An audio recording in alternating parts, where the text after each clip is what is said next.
Blog Talk Radio. Welcome to the War Room.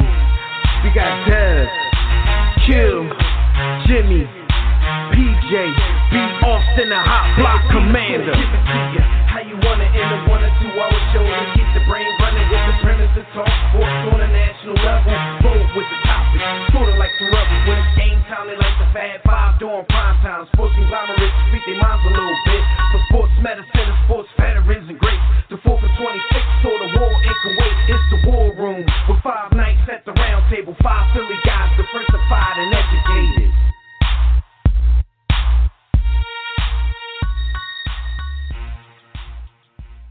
What's good, War Room family? You are once again live in the War Room, brought to you by War Room Sports on War Room Sports Podcast Network. I'm one of your hosts. I'm Devin McMillan. I'm at the round table with my bro. We got B. Austin in the building. Jimmy the Blueprint will be with us shortly. The NBA playoffs are here, man, so we are talking hoops and more hoops, La Costa Nostra. So keep it locked right here as we talk about all of this and everything else happening in the world of sports.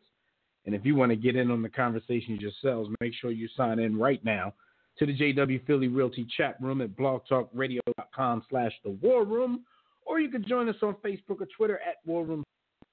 Call us directly in about 5 minutes when we open up the Digital Extreme Tech hotline. That number is 323-410-0012. Remember, we are talking hoops. So before we get started, make sure that during the week when we're not live on the air that you check out archive episodes of the War Room at warroomsports.com, the War Room Sports mobile app, which is free on Android and iOS, iTunes, TuneIn, Stitcher, Spreaker, Blog Talk Radio, Google, and most other places you do your podcast listening. What up, King? Quick question, man. Another shout out to the homie, Neighborhood Nip. Rest in peace, rest in power. Did you happen to, we're not going to go down this sullen path again, but did you happen to catch any of his service today? Yo, man, we're brothers cut from a certain cloth, so, whatever way the sheep is going, we go in the opposite direction. So if the sheep going in the right direction, I guess that means we wrong and dead, but I'm going in the opposite direction. I ain't jumping off that cliff. But I will admit, the brother minister, when he speaks, it's something about, when the brother speaks, man, I be like, I don't even care what religion you claim. I don't care. Listen, man, right. God touches some of them words, man. The brother speaks. Speaking of the Honorable Minister Louis Farrakhan, he popped a mean freestyle today because, and I think it was all because he called, by mistake, Nipsey Hussle Nipsey Russell. So he found a way to twist that without a scene. He twisted that into talking about Russell Westbrook and the 20 that he gave for Nipsey the other day, and then he shouted out Rolling 60s, got the crowd hype, and forgetting that he just called this man Nipsey Russell. He pulled it again. I was like, that's just experience right there, man. That's decades of speaking in front of crowds and being able to improvise at the drop of a hat. I was impressed. I know you appreciate bars, The brother minister's bar game, it don't rhyme. But his bar game is immaculate conception times. He's nice with it. With it. But it's crazy because I can't think of anybody else. But, because we've been talking over the last week, talking about how Nipsey may not have been as popular then and there, but Nipsey Hussle is going to, if he hasn't already, he's going to approach Tupac status. As far as definitely social media, you know what I mean? Yeah. And the thing is, Pac had, when he was alive, like he had a cult following.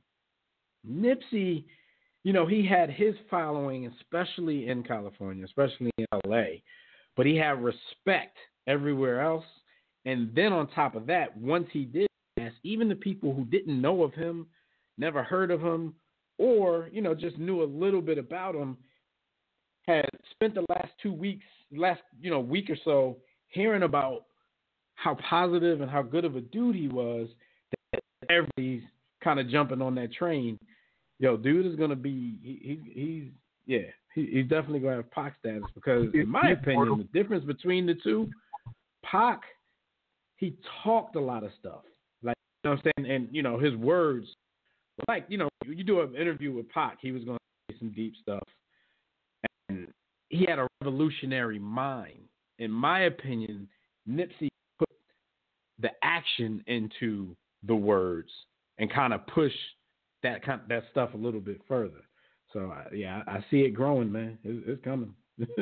I think the difference between the two, I'm gonna go ahead and get myself in trouble. I think the difference is one was the best rapper than the other.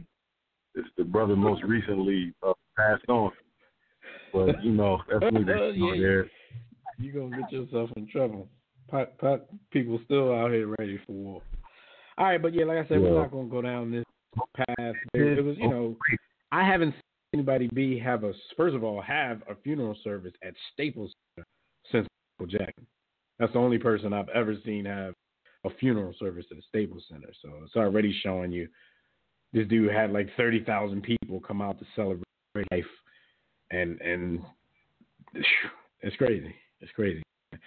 And they're still going because they're doing a 25-mile motorcade through the city. So he's taking his little motorcade that he did through Brooklyn and taking that a step further. He's going 25 miles through, you know, like South Central, Inglewood, you know, going down past the Marathon clothing shop and where, you know, they're really celebrating that dude's life, man. And yeah, I got to watch it. It was cool. It was a funeral. Of course, they had its sad parts. For all intents and purposes, he definitely was a good dude. I mean, the energy he put out and the things that he was into and popularizing. You know, at a certain level, there were those of us who are fickle and cynical based on life. We was like, it was only a matter of time because he was giving the people not what they wanted, but what they needed in terms of his message and in terms of what he stood for. So somewhere in a little room, some very powerful people are like, well, at least they got to them themselves, and we didn't have to do it. Yeah, it's crazy. It is crazy. All right, so, man, let's get into what we are here to do. Sports, and before we get into that, just got to let you know that Hot Topic TV. Look, if you guys want to know how much money you can make betting on sports at MyBookie, just make sure you go and check it out. The NBA and NHL seasons are in playoff mode. The Masters are underway, so if you still haven't checked MyBookie, there's no better time than right now. Lay money on the biggest games in sports. You can join us and thousands of other online players placing bets at mybookie.ag. You guys tired of getting the run around from the services when it's time for a payout? That's why we urge you to join MyBookie. If you win, they pay. No hassles, period. You're wasting your time betting anywhere else. They even have in-game live betting so you can place wagers after the game start if you're one of them waffling dudes who can't make a decision. That's crazy? I know. Just join now. MyBookie will match your first deposit with 100% bonus. Just use promo code WARROOM to activate this offer. Visit mybookie.ag today. Play, win, get paid. Period. All right. I wanted to jump right into this Magic conversation, but we can't have a Magic Johnson conversation without Jimmy. And Jimmy is in the building, but I'm going to wait for him to, you know, put his bag down, get everything ready, you know. So while he's doing that, just want to give a quick shout out to Virginia, who won the national championship over Texas Tech, and also to the Baylor women for winning their national championship over the Notre Dame Fighting Irish. Virginia, man, that game turned out to be much better than I expected it to be. The way it started off, I kind of thought, man, this game going to end up like 28-29. Yeah. I'm in the going to overtime. And, you know, it was a pretty good game for all intents and purposes. And shout out to the homie DeAndre Hunter. And when I say homie, I'm not saying that he is from Philadelphia, PA. Friend Central stand up. He was the best player on the floor, scoring 27 and 9 rebounds in 44 minutes of action, and he's now able to call himself teammates national champions. Did y'all enjoy that game? Yeah. Fall asleep. By the way, Dev, you break too much I don't defense know if being it's on played. mine, but you breaking up a little bit. But All right. It started looking like it was going to be like a Detroit Pistons San Antonio Spurs game from back in the day. Looked like a shot putting contest at the outset. Yeah, when the final score used to be like 22-20. No shots allowed. I don't want no smoke. But it ended up being, like you said, a pretty good game. I think a lot of it looked like nerves because a lot of the players looked very nervous in the beginning of that game. But they kind of got themselves together and they picked up on offense, and it was a pretty good game. And it was interesting to see Virginia finally do this. They had a good program over the last couple of years, but they always sold the farm. Yeah, they've had multiple number one seeds. I don't even think anybody took them seriously this season as a number one seed why it happened. after becoming, the first number one seed to lose to a 16 last year. So nobody really took them seriously. They got into the Final Four like they were supposed to do, and we were still like, how Virginia get here? But great defensive team, man. Yeah. And salute to Texas Tech because they're another good defensive team. And watching them play in this tournament, I was very impressed because, shout out to our homie Bashir, who used to hold us down with the college basketball. He used to make me aware of players and teams, but, he's doing something else now. But not watching a lot of college basketball, I didn't really know too much about their team. And when I started looking at people's brackets, I guess people that watch college basketball, a lot of people had them, making it to the 8. I didn't see anybody having them making it that far. And I was like, yo, they really can ball. But it was a good game overall. But can I be completely honest about something, guys? It still, to me, felt a little bit like once Zion was out, the tournament was over. I ain't even gonna hold you. It was the buzz. It wasn't. There was a buzz around every Duke game just to see what Zion was going to end up doing. I know a lot of people, especially his teammates, who are supposedly just as highly touted as he is. I know they feel some type of way about how people thought about that situation, like he was the only must-see TV on the Duke Blue Devils. Speaking of, R.J. Barrett has declared for the NBA draft. Zion hasn't done it officially, but y'all know me. I keep saying FOH with all the drama. Like, that loss didn't hurt that much. You've been going to the NBA in the 2019 draft since you were in, 6th grade. So, there's some people out there that's kind of, they kind of going for the drama. Like, oh, he might be going back. Like, dude ain't going back nowhere. No, he's not. He declared for this draft 12 years ago. Like, come on, Zion. Yeah. Anyway, the biggest news of the week, man. I don't even think Coach K would allow him to come back. Yeah. You know what I'm saying? Man. Don't believe the hype. Because that'd be a bad move. When you're the overall number one pick and the chance to get the biggest sneaker contract in history, all you can do from this point is go down. So what's the point? You know what I mean? Shout out to R.J. Barrett and Zion. You're lucky it's Coach K, because if it was Calipari would have pushed him off the roof of the gym by now. Get out of here. Pretty much. He'd have pushed him off campus. He'd have deactivated his meal card. Like, you got to roll. I just want to send a salute to R.J. Barrett and clip of them on Twitter, in the car together, riding around banging that Lil Nas X. So they know what's popping. So I just want to send them a shout out for that. They definitely do. And whose car was that? And how much did it cost? I mean, I don't know. I couldn't tell what kind of car RJ was driving, though. RJ was driving. I'm about to say, did Zion's mom buy it with the money that Nike paid her? Oh, allegedly. But we'll talk about that in a little while as well. All right, man, the biggest news of the week, man. Jimmy's Lakers are in the news again. So no matter what they do, the Lakers are going to stay in the news. We know that. But this time, it was Magic Johnson. Cowboys. Magic Johnson at another impromptu press conference announcing why he has to roll. And this time it wasn't due to sickness. Magic just wants to have fun. So Magic resigned as president of basketball operations from the Los Angeles Lakers. He had a long 40-minute rambling, impromptu press conference where he said a lot of stuff that didn't make him look too good. And then he said a lot of stuff where I'm like, I can totally understand where he's coming from being who he is. What did y'all think about this? Like, first of all, was it a shot, Jimmy, when you heard this, B? When you heard this, was it a shot? Yeah, because from everything I was reading, I was just waiting for him to fire everybody. Like, I heard that he was going to fire Luke, he was going to fire Rob Lowe, and by shout out to Rob Lowe Pelinka. Yeah, so that's what I was waiting for all that to go down, and then I saw the news break in our group chat, and then I went to Twitter, and I was like, wow,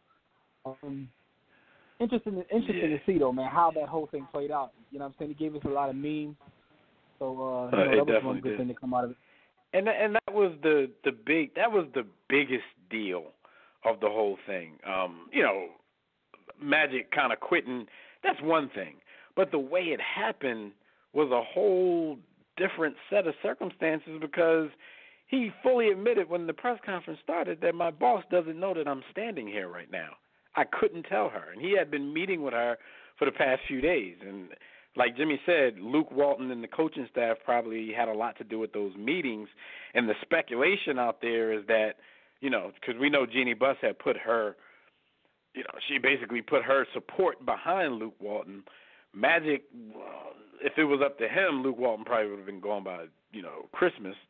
But the speculation out there is not exactly that she told him that he couldn't fire Luke Walton, but maybe he knows how strongly she feels about it, and with them being so close, he couldn't just go out there and do it because he knows how she would feel, because she supposedly gave him full autonomy to make all the decisions, all the basketball decisions in L.A. And there's a whole lot of other stuff that has been speculated, and the stuff that Magic said. We'll get into that in a minute, but we want to hear what you got to say, B. What was your thought when you heard Magic calling another impromptu press conference, resigning from the Lakers? I think that there's a perception of who Magic Johnson is. Well, there's Magic Johnson, and then there's Irving. And I think that Irving, it's kind of funny, man. Basketball operation means that you are hands-on, rolling your sleeves up, getting dirt under your nails. Magic Johnson has made a living off of being basically a brand ambassador, and he's made an amazing – he's put himself in a position to become a billionaire, if he's not already, off of being a brand ambassador. But he is not the guy to roll up sleeves and dig in, understand salary cap, understand the impact of scouting, understand like all of those things that go into that role and that position. So a part of me, and even if he understands them, he ain't trying to do them. But here's the thing, though. Here's the thing, though. Like, so other teams have presidents who don't understand the nuances of salary cap, but they usually hire someone who does. What I can say from this, and everybody knows, Rob Lowe. But what I'm saying is, right? So everybody knows, how I feel about Magic calls that, for those who don't know, who have never read Sports the Book, Magic was my favorite player, but it really had nothing to do with basketball. I grew up in a pro-black household, and I was told I could only root for the Sixers and Lakers because they played the white man's team, which was Larry Bird. But anyway, I mean that's a fact. That's how I became a Lakers fan. But the thing is, every documentary, every book you read about the Celtics-Lakers dynasty, that's kind of how the country was. You know what I'm saying? If you didn't necessarily have a dog in the fight, you jumped in the fight, and it had everything to do with the perception of race on both of those teams. Me coming into basketball, America. I'll be very brief with this, but I grew up with a father who was a member of the Nation of Islam and very pro-black, and he got me into hoops because he was also a hoops head, and that's what he taught me. So as a kid, Dev knows, chase like what you like. So I'm like, all right, so we was the black man. So with that being said, I grew up a huge Magic Johnson fan, but the one thing I can say is he was an epic failure as a president. Magic has literally failed at almost everything except for basketball and certain aspects of business. But I can still be objective and say you Brody, the point that I was about to get to. He's failed at so much. he's failed at so much. It's crazy. The reputation of him, the smiling superstar, has gotten him paid seriously, but actually when he's had to apply brain power, strategy, and other stuff to making something work, trash as an announcer. I mean, trash as a coach. Somewhat. But here's the thing, though. I wouldn't say that because what he did with the brand of movie theaters and Starbucks took a little brain power, even if that is hiring the right people to make you put your plays together. But what I can say is everything else surrounding basketball, because one of the things that I see when you see these great players like even Michael Jordan is probably the worst owner. But the fact of the matter is, a lot of these star players, they want to hold people to their standards and see things that – I remember reading a story when Magic came to be a coach, and they said at the time, people's beepers were going off in meetings, and he would snap and try to cut everybody because they carried their because he thought when it comes to basketball, everything else takes you just have to be an all-out nerd. So some star players can't relate to people that aren't willing to play at their level or look at the game the same way. They struggle with it. The only person I could say that probably had success was Larry Bird. Isaiah Thomas was terrible, and he kept getting opportunities because of who he was. But at the same time, I wouldn't say everything, but I could say the whole. First of all, to me, it's admirable to be yo, you know what? I'm gonna try something, because most of the greats that I know in every industry have failed. But the fact of the matter is, and that's the thing. And Magic has probably, as great of a businessman as he is, he's probably failed at many things before, but everything isn't on the front line of, popular culture. We get to watch everything he does as president of the Lakers. And to the point Jimmy made, even if Magic in a lot of his successful businesses hired people, who were smart enough to do the job that he wanted and get the results that he wanted, in this situation, he really didn't have that opportunity because he kind of inherited Rob Pelinka. He didn't hire him as the GM. He was already there. And he's not that experienced. He came out he was an agent. So it's and it was two thing. people knew what they were doing trying to run a team, and it didn't work. He's been trying to fire Luke since game 2 of the season. And my thing is, I'm hearing now that he wanted to get rid of Rob too. Early. Yeah, so you put someone in charge, but you also give him. So the thing is, he really wasn't even able to kind of run his programs, so to speak. Right, because you can't say that you're giving somebody full autonomy if the first thing you're doing is not allowing him to bring in the people that he use thinks the he autonomy. needs. He got to work with you, and I'm not giving Magic any excuses on this. I'm just saying, you come in and you're kind of strapped already because first, look, the second in command, I didn't hire this dude. I don't even know this dude. He spent the first year getting to know Rob Pelinka. And then, he had a young coach. You bring Magic in and you're expecting Magic to attract these high-profile free agents, and you got a coach that a lot of these high-profile free agents played in the league with. I'm sure he thought the whole time, I need something else. I need a coach that's going to get more respect, because as soon as you brought in Magic, and then especially as soon as you brought in LeBron, it was no longer learning curve for Luke Walton. And I don't think Luke Walton is a bad coach or going to be a bad coach. He's just not ready for the expectations that suddenly popped up when you get a LeBron James on your team. And here's my thing. I'm a little different than you. I think Luke is a terrible coach, but I think Luke has the ability to someday be a good coach, but he is not that yet. The one thing I can say about it is also that, when it comes to the brand of being Magic Johnson, it's also a thing to fail. If I'm trying to do a real estate development, which he's also a real estate developer. If I fail at that, is one thing. But if I fail as Magic Johnson running the Lakers and I leave SportsCenter every night and people look at me like it's crazy, that's also a little different. I don't think he's ever had to deal with being involved in, as KD called it, this toxicity, where the Lakers aren't in the playoffs, but they still lead sports. Before all this, all the talk was about the Lakers and their failures. Mm-hmm. He's not used to have to dealing with that. You know what I'm saying? And I think the way he quit, Jimmy, will, it'll be a knock on his reputation a little bit, but I think it's better to get out now before, you preside over the Lakers. And Magic Johnson is the Lakers. Magic Johnson is Mr. Laker. He's the most popular Laker of all time. This is his franchise, damn near. So it's like before you get to a point where you're at the helm of this thing and it gets no better, and then all they're going to do later is talk about the moves that you made that kind of sunk the ship, I think the pressure tells him to get out now, because from the moment he was 19 years old until now, he's been Mr. Laker. So I don't think he's willing to keep going in this direction and taking that kind of hit. And plus, you know, when we kind of made fun of it, when Magic was like, look, man, I want to have fun. Like, his life is different because, like B said, when we came, you know, in the open, I don't know if he didn't know, but it really hit him like, yo, you got to be one of them all-night nerds in your office, doing this, doing that, scouting, going over to places that nobody wants to go to. You got to do that for this job. And Magic, like, he wants to do stuff. Like, the whole Ben Simmons thing was more serious than we thought, because Magic has been that mentor to everybody who's coming to the NBA who's asked for his advice. And now, anytime he talks to another player, it's considered tampering. Right, and so that's Magic's way of pulling talent in. Magic's way of pulling talent is the way that he does a business deal, which is at a very high level, and then let the underlings work out the details.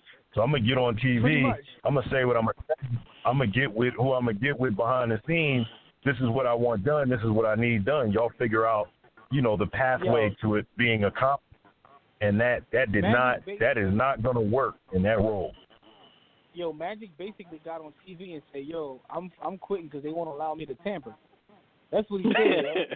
Like, but at the same time, like, I kind of believe Magic when I kind of believe that the interactions with him and other players wasn't necessarily tampering. Besides, you know, what he said about Paul George. Joking, but I know you're joking. Right. I'm just saying I believe, because a lot of people don't believe Magic when he says that. But if you watch Magic over the past 30 years, his personality is what he leads with. So if Magic can't be loved, you know what I'm saying? If he's not allowed to go out there and be loved, I can't even speak to people from the other team. Like, that's just not his life. And it's just too much. He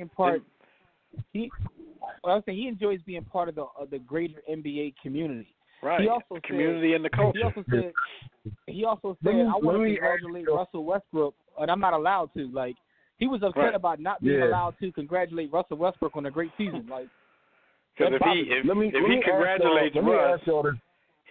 he congratulates Russ, B, and then for some reason Russ in a year wants to come home, it could be because Nipsey died or something. Russ want to come home, then everybody going to draw that back to Magic, saying congratulations. Like, Magic, I told you he was tampering. Let me ask y'all this. When you look at the totality of the Lakers situation, right, so I'm fully prepared to take shots at Magic and make all sorts of EJ jokes and all of that. That's definitely coming.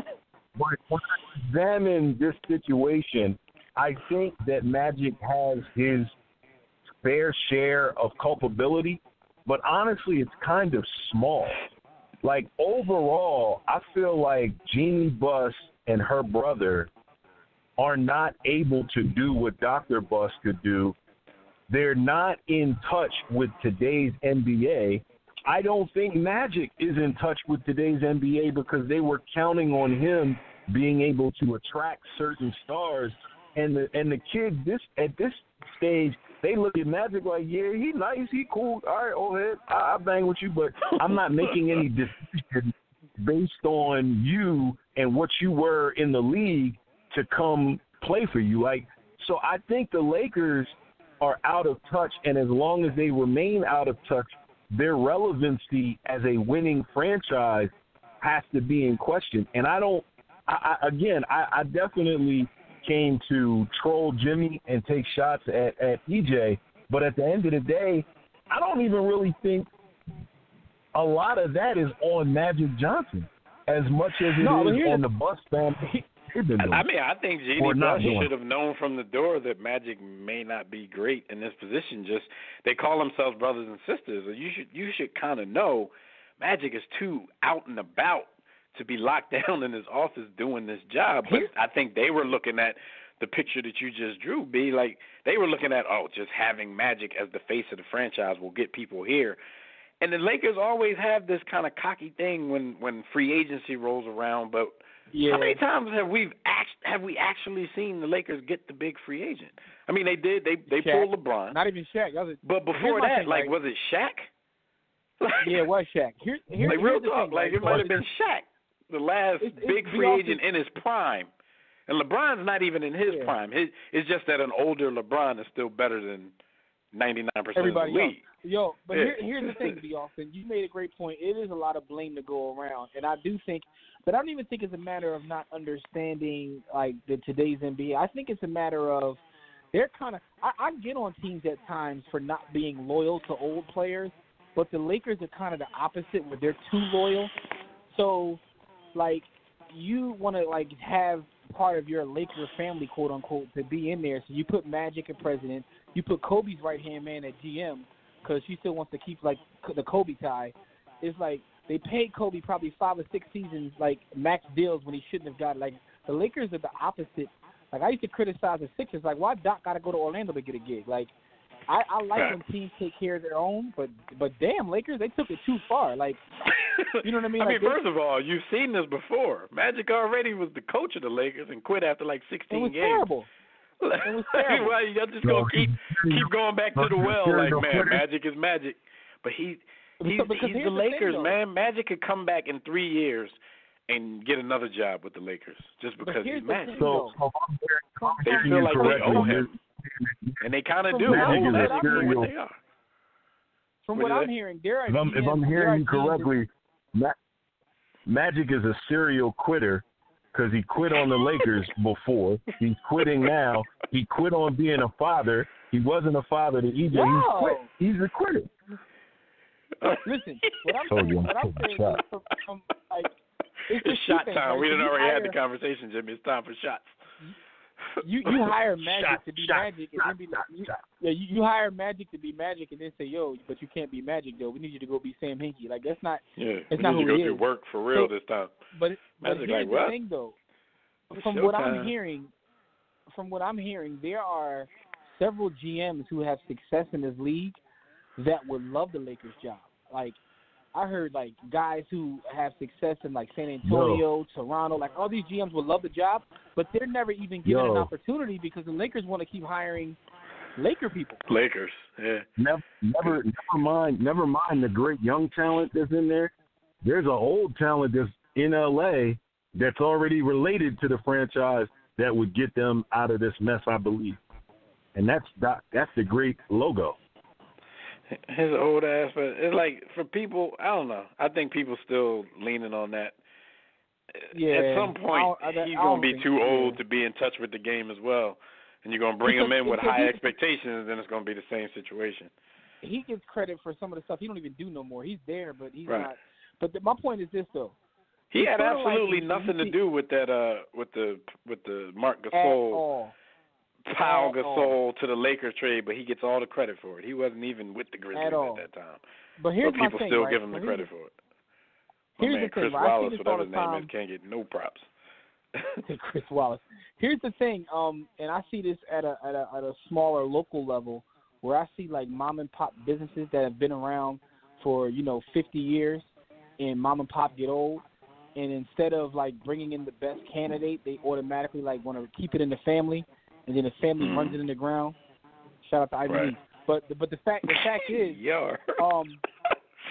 fact is, so it happens all the time with small businesses, and you know what I mean. Like, but that's why when you see big companies that flourish forever, you find the best candidate. You still leave your kids equity, so you can still eat off this. I was about to say they y'all can ain't gonna run it. Get paid.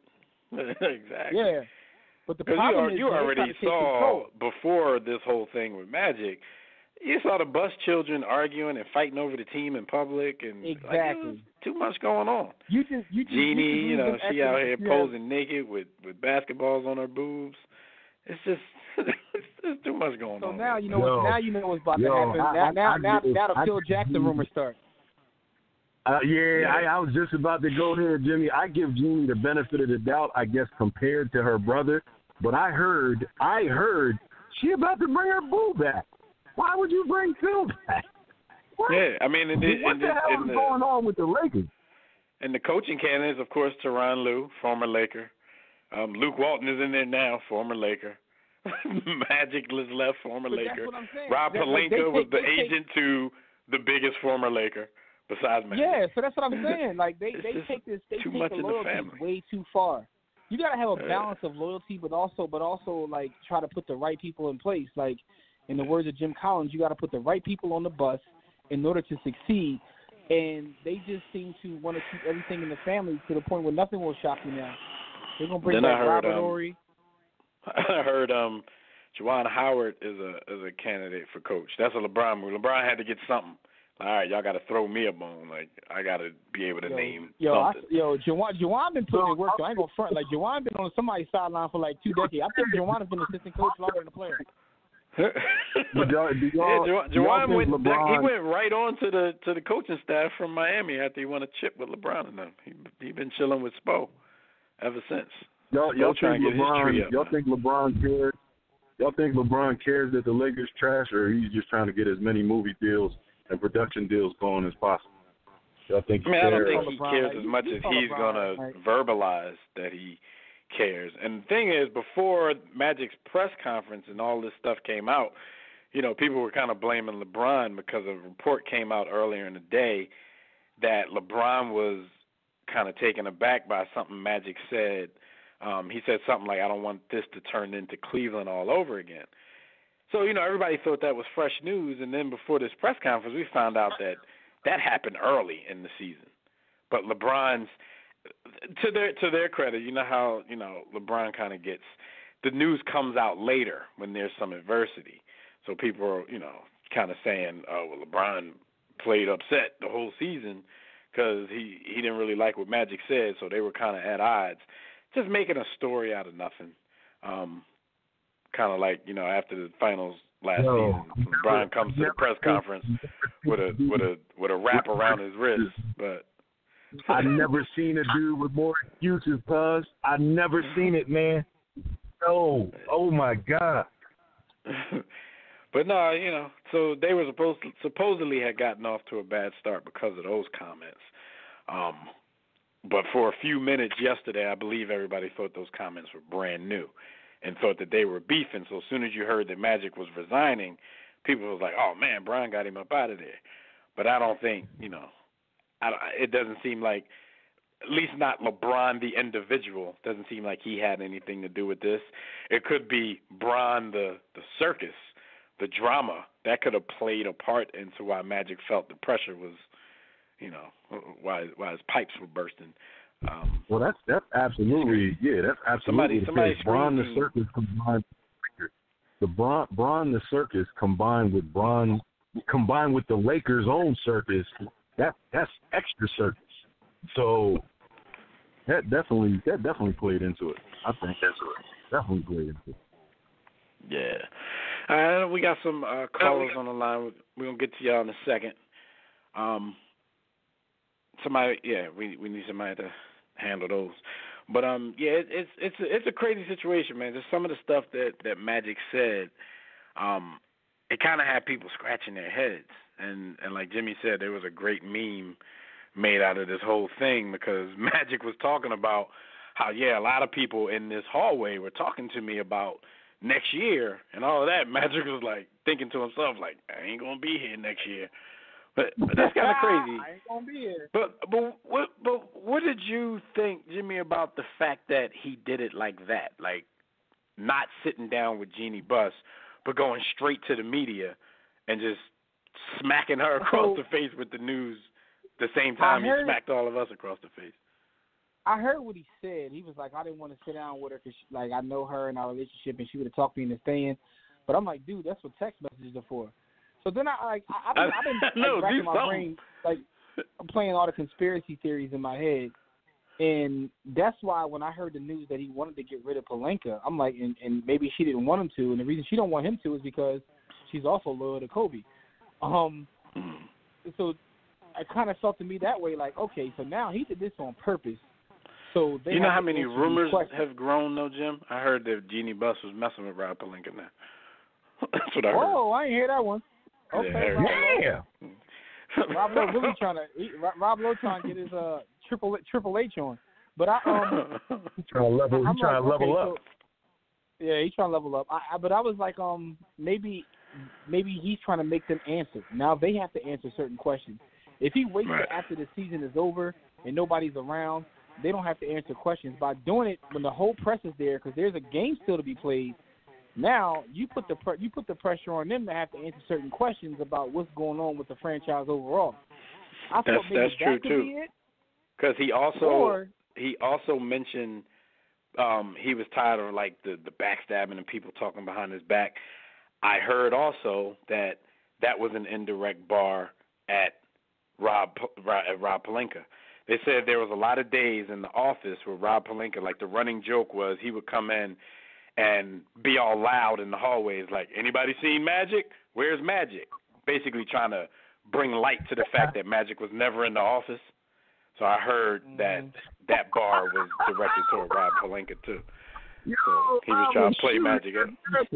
Yo, Rob got his eyes on his job, so he was backbiting. Yo, Magic tried to help me out here and help me understand what Rob Pelinka's role and value is as a GM. Like what did they think they were getting in Rob Pelinka as one of the more negotiated deals, albeit from the other side. Yeah. So I guess, he might be the math guy. You never know. Listen, man, he's Kobe's man. That's what that is. It's not about what you know, it's who you know. He's Kobe's right-hand man. And it's not like he's a stranger to basketball. I don't know if you remember, B, but he was on the Fab Five. He just wasn't one of the Fab Five. Yeah, he wasn't fabulous. He was a part of the Fab 15. He was part of the unfabulous five. But he was a part of the other 10. Yo, so here's the thing, though. Other dudes.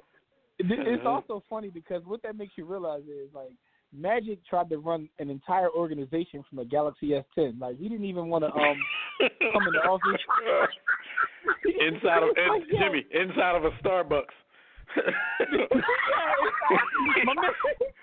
Magic is sitting in Starbucks in Spain like, Rob, what you got for me today? Magic put in Starbucks. He put his phone in Dex mode and was like, let's go. Listen, man. So Magic was tripping to begin with, man. Yo, I'm telling you, man, there's something to do.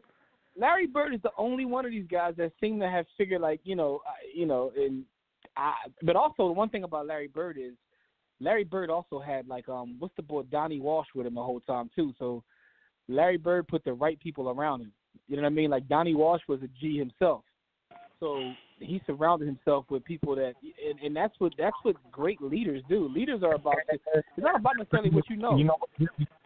To your point about who and what Magic is personality-wise, I think Larry Bird is the opposite. Larry Bird doesn't lead with personality. Larry Bird, outside of being recognized as a stone-cold killer amongst his peers, he don't really want people around him. So I think he's built for being an executive more so than a figurehead. Yeah, but also I've heard people that played for him, like Jalen and a couple other people, say that Larry Bird had full autonomy, but he had real full autonomy. Like, if Larry Bird wanted to cut you after a game, he had the power to do so. Like, it wasn't like Larry Bird had to run it by Jeannie and all this. So that's the thing about Jeannie and her brother. They're still micromanaging. Like, if I want to fire a coach and I'm the president of basketball operations and you tell me no, you know how crazy that is?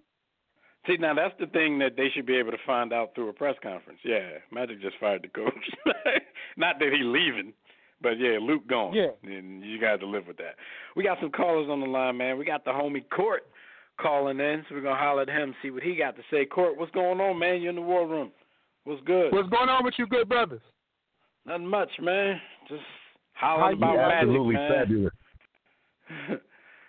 Yeah, man, I've been giving the page a rest, man. There's too many Me Too males in the world, you know what I mean? So I had to get a page a rest. They almost turned my boy Deb against me, man, being so Me Too. It's just, man, they ain't opinion. Turn me against nothing. You know me, I argue with everybody. So that ain't personal. Yeah. That'll never happen. Yo, Court. Court, be Austin, you and Jimmy. That's the thing. I haven't been able to argue with nobody since Court. Before we get into this, I just want to say to Jimmy, I don't mean any disrespect by saying this, but, yo, the Lakers seem eerily similar to the Dallas Cowboys. Like, they seem like the same organization almost. That ain't disrespect. Because to me, I look at it worse. The Lakers seem more like the Kardashians than anything these days. I can see that. Well, Jimmy just took doing nothing and getting a lot of money to a whole new level. He went from Cowboys to Kardashians. What's up with Brian Shaw, though? What y'all take on that? How come they never get Brian Shaw a look? That is crazy because if there's something they want to keep in the family, I'm wondering the same thing. Like, why hasn't Shaw gotten a chance? From all I hear, like, 'cause I can't speak on it because he's never been a head coach, but from what I hear, you know, he relates to the players a little better than a lot of the dudes that they end up hiring, and you know, his basketball knowledge is, by all accounts, very good. So I've heard that name floated around a lot too, and I don't know why they're not giving the dude a chance. Give Nick Van Exel and Elton Campbell a chance, man. Man. Sedale 3 for GM. Yo, Nick Van. But one thing I did want to say, one thing I wanted to say about Blueprint, I ain't get a chance to tell you this. I'm kind of going back a little bit, but I barely get a chance to call, so I just want to get it all out while I'm here. I kind of felt bad for you, Blueprint, because I remember back when that Kaepernick stuff was going on, because I always listen to you guys' show, and I know you guys are a true blue Philadelphia Eagles fan, and you didn't really get a chance to really celebrate the way that I know you could have, because you kind of fell back a little bit, you know, because after that Kaepernick stuff. Am I right? Absolutely. And I was just thinking about that because I remember you said you was cool on football for a long time, and I was like, damn, they won a championship, and Blueprint been rocking with him since he probably was a youngster. You couldn't really get the full celebration on because you kind of fell back from the NFL a little bit. Well, yeah, a little bit. But here's the thing, though. Technically speaking, I'm a Denver Broncos fan, but I do root for all the home teams because I like seeing young ladies flash their boobies at parades. But with that being said, I definitely would have been. I would have been out there if not for the thing. But you know, everything happens for a reason. I actually, by me giving up football for like a couple years, you know, I talked about it on the show before. I became like a lot more efficient in terms of doing other things. So to me, it was actually like a good break. It was a well-needed break. I did watch. And I also think, Court, that Jimmy gives himself some of the credit for the Eagles winning because absolutely. He feels like, because he heard all the excitement going on around him, you know, during the Super Bowl, and he felt like if he would have turned it on then, it would have been bad karma since he hadn't worked. So, you know, by him keeping the TV off that night, I looked out. It brought us home by him keeping the TV off that night. Because if he would have peeked in to see, like, what all the hoopla was about, then, you know, Tom Brady would have did his cheat thing. and be honest, that was for you, Court be killing Tom Brady too. So that was for you. I'm gonna get on that. B. Austin, you gave me some fuel to my fire. I'm gonna tell you how, B. Austin, because when I was getting my trollduggery on, probably like about 2 months ago, and then I started saying, you know, I had to get some shares, and I started saying B. Austin sharing some of my stuff. So I was like, damn, B. Austin sharing my stuff. Let me get some more. No doubt. I see my boy B. Austin sharing my stuff. I'm like, hold on, my boy B sharing this, so I ain't worried about these transmits. Yo, he be killing Tom Brady. Fred be mad. Fred Purdue be mad as hell. You can't say nothing about Tom Brady. I know you guys got more important calls. I just wanted to touch and let y'all know I'm always rock with y'all. I'm still a part of this show, still a part of the page, all that. I just been falling back for a while, man. But once the playoffs start, we're gonna see what the Greek Freak do, though. We're gonna see. Greek Freak versus Tatum. Waiting for that matchup to happen. All right, man. Thanks for your call, Court, man. All right, good brothers. All right, peace. All right, peace. All right, now let's go to one more. We got the homie Naj. He's been waiting down in GA. Naj, what's going on, good brother? Welcome to the War Room. Hey, man. Sometimes you got to load up the chopper. Y'all been very nice today. I'm not going to be that nice. Sometimes legends have to die. That's what it is. First thing first, before we get to the big meal, Larry Bird is similar, man. He got a lot of credit for other people's work. Rick Carlisle and those guys who were sitting on the bench next to him earned him that Coach of the Year award. Donnie Walsh earned him that GM award that he got. That's what I said. And you can kind of see that now because Rick Carlisle's a very good coach. He celebrated in a different way, though. When he's in reality, he was just out there being the legend, waving the hat. But we know what that's about.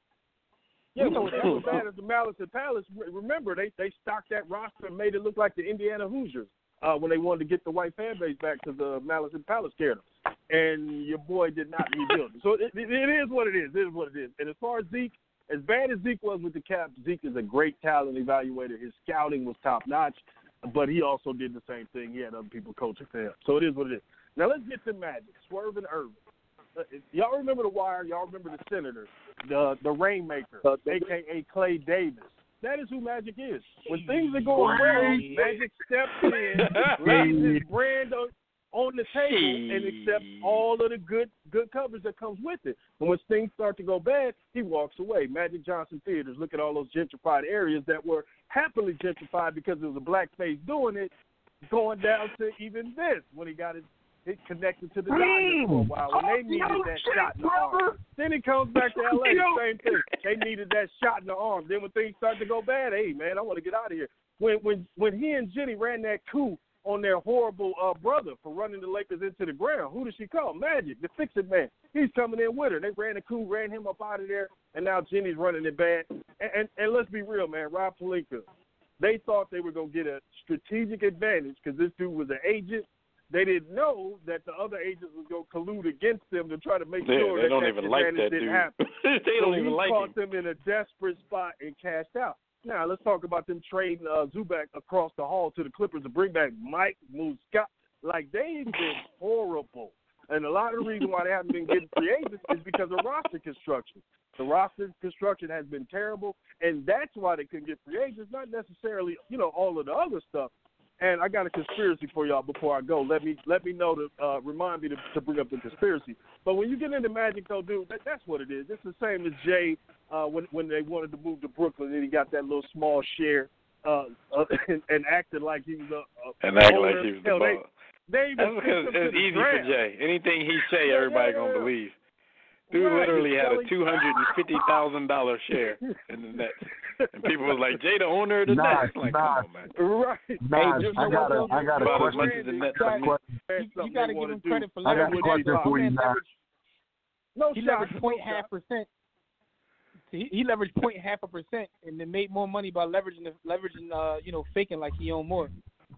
Yeah. What you got to do, man? Brand ambassador. Because you brought up real estate development and the role that Magic plays in being basically the coon or the nigga George that the money stands behind in gentrifying these neighborhoods.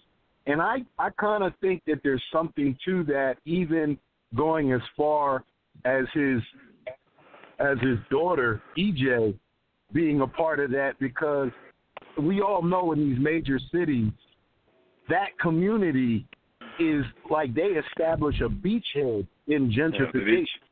Did he say his daughter EJ? Yeah.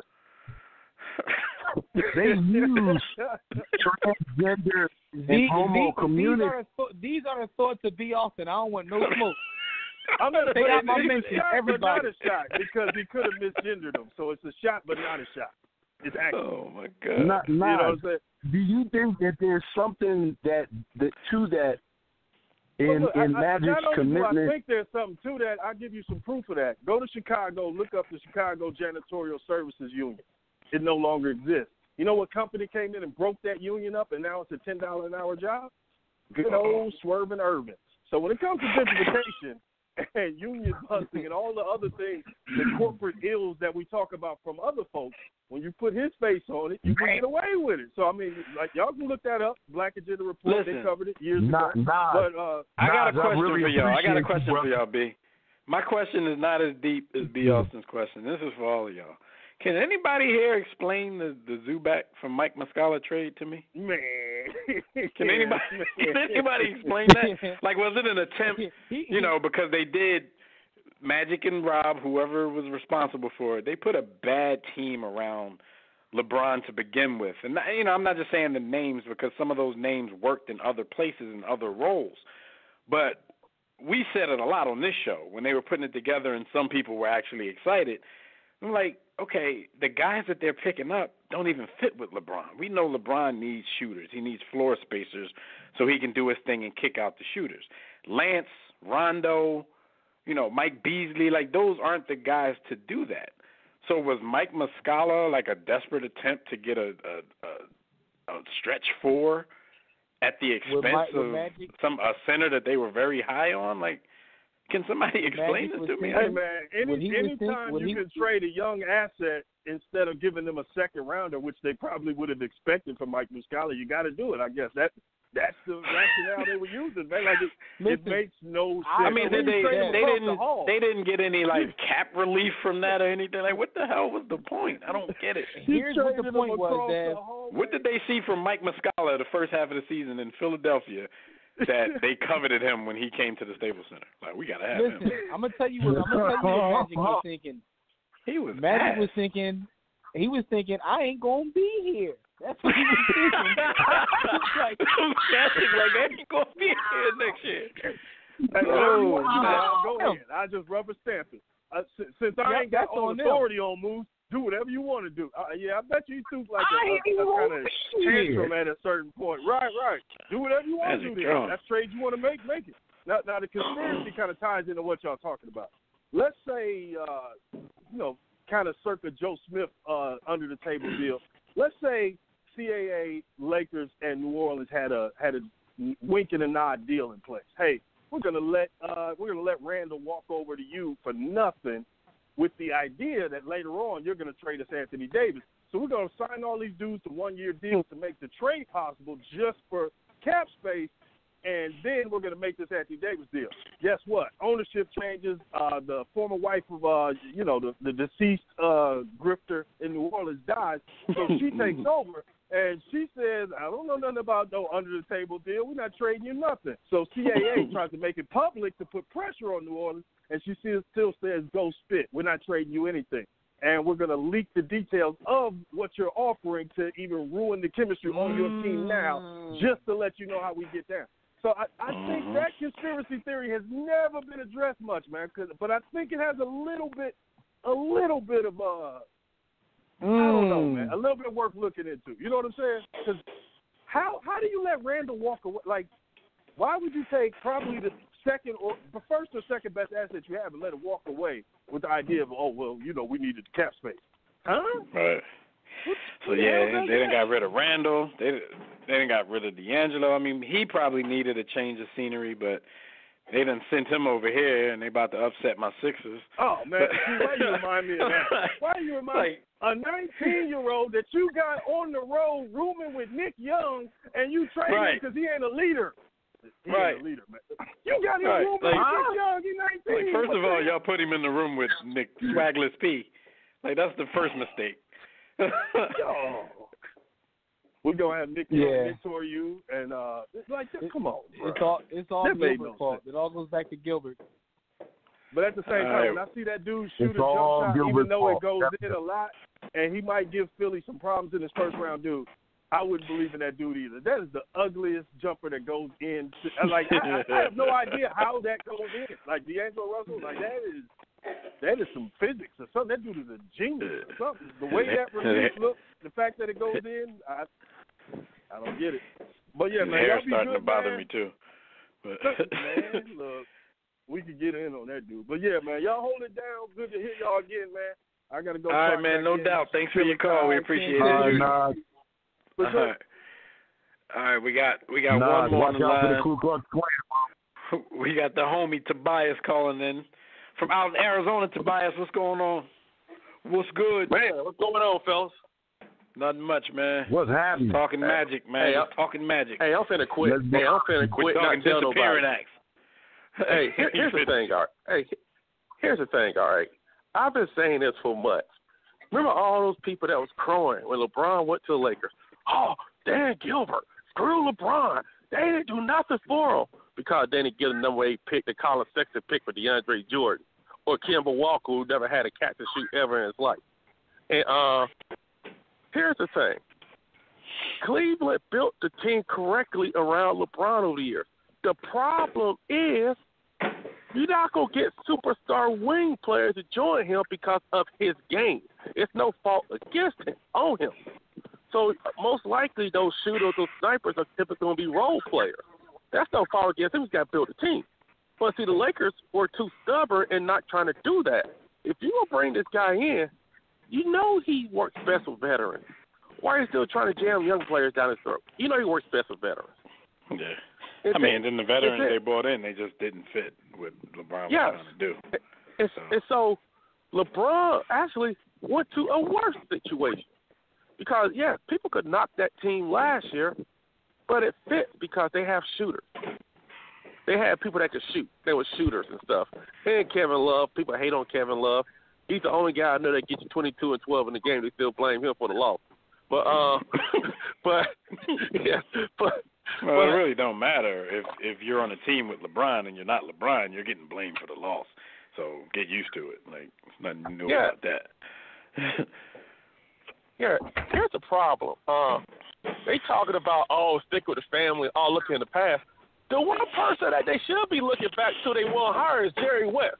If you're going to stick to the past, get that guy. He has a clue on how to build a team.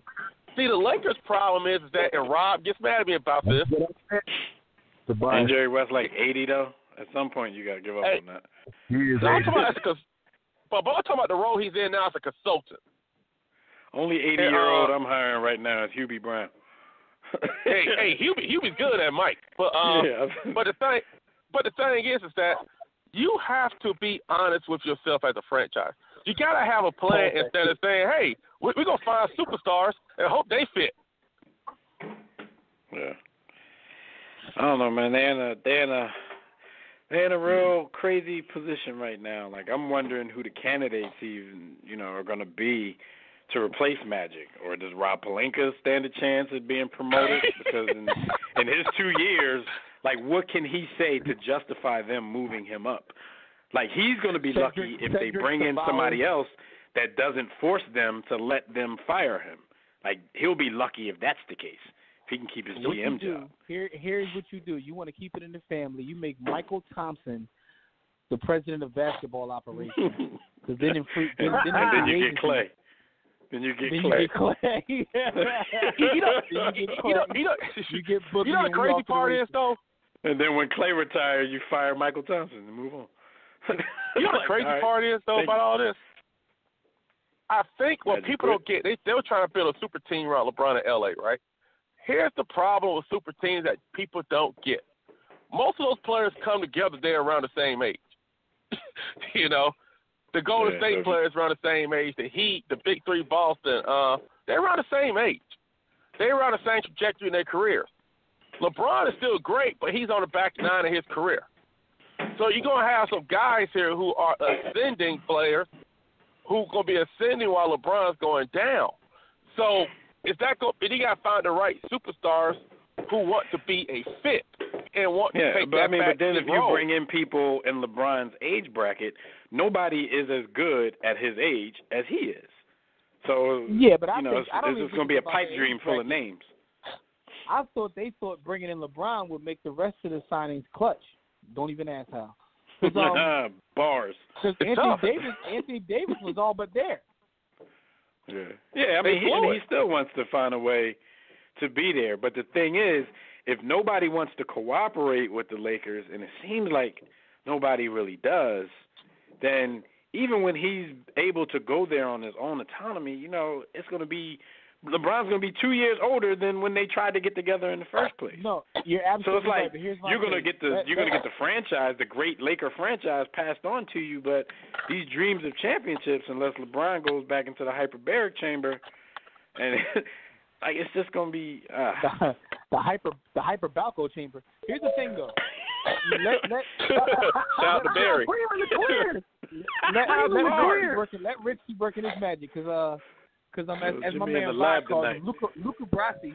Luca Brasi is behind the scenes right now working all kinds of deals that's going to have a huge impact on what happens. Like, we don't even see it yet. As Clutch becomes bigger, things will become easier. And if y'all don't know who that is, that's Rich Paul.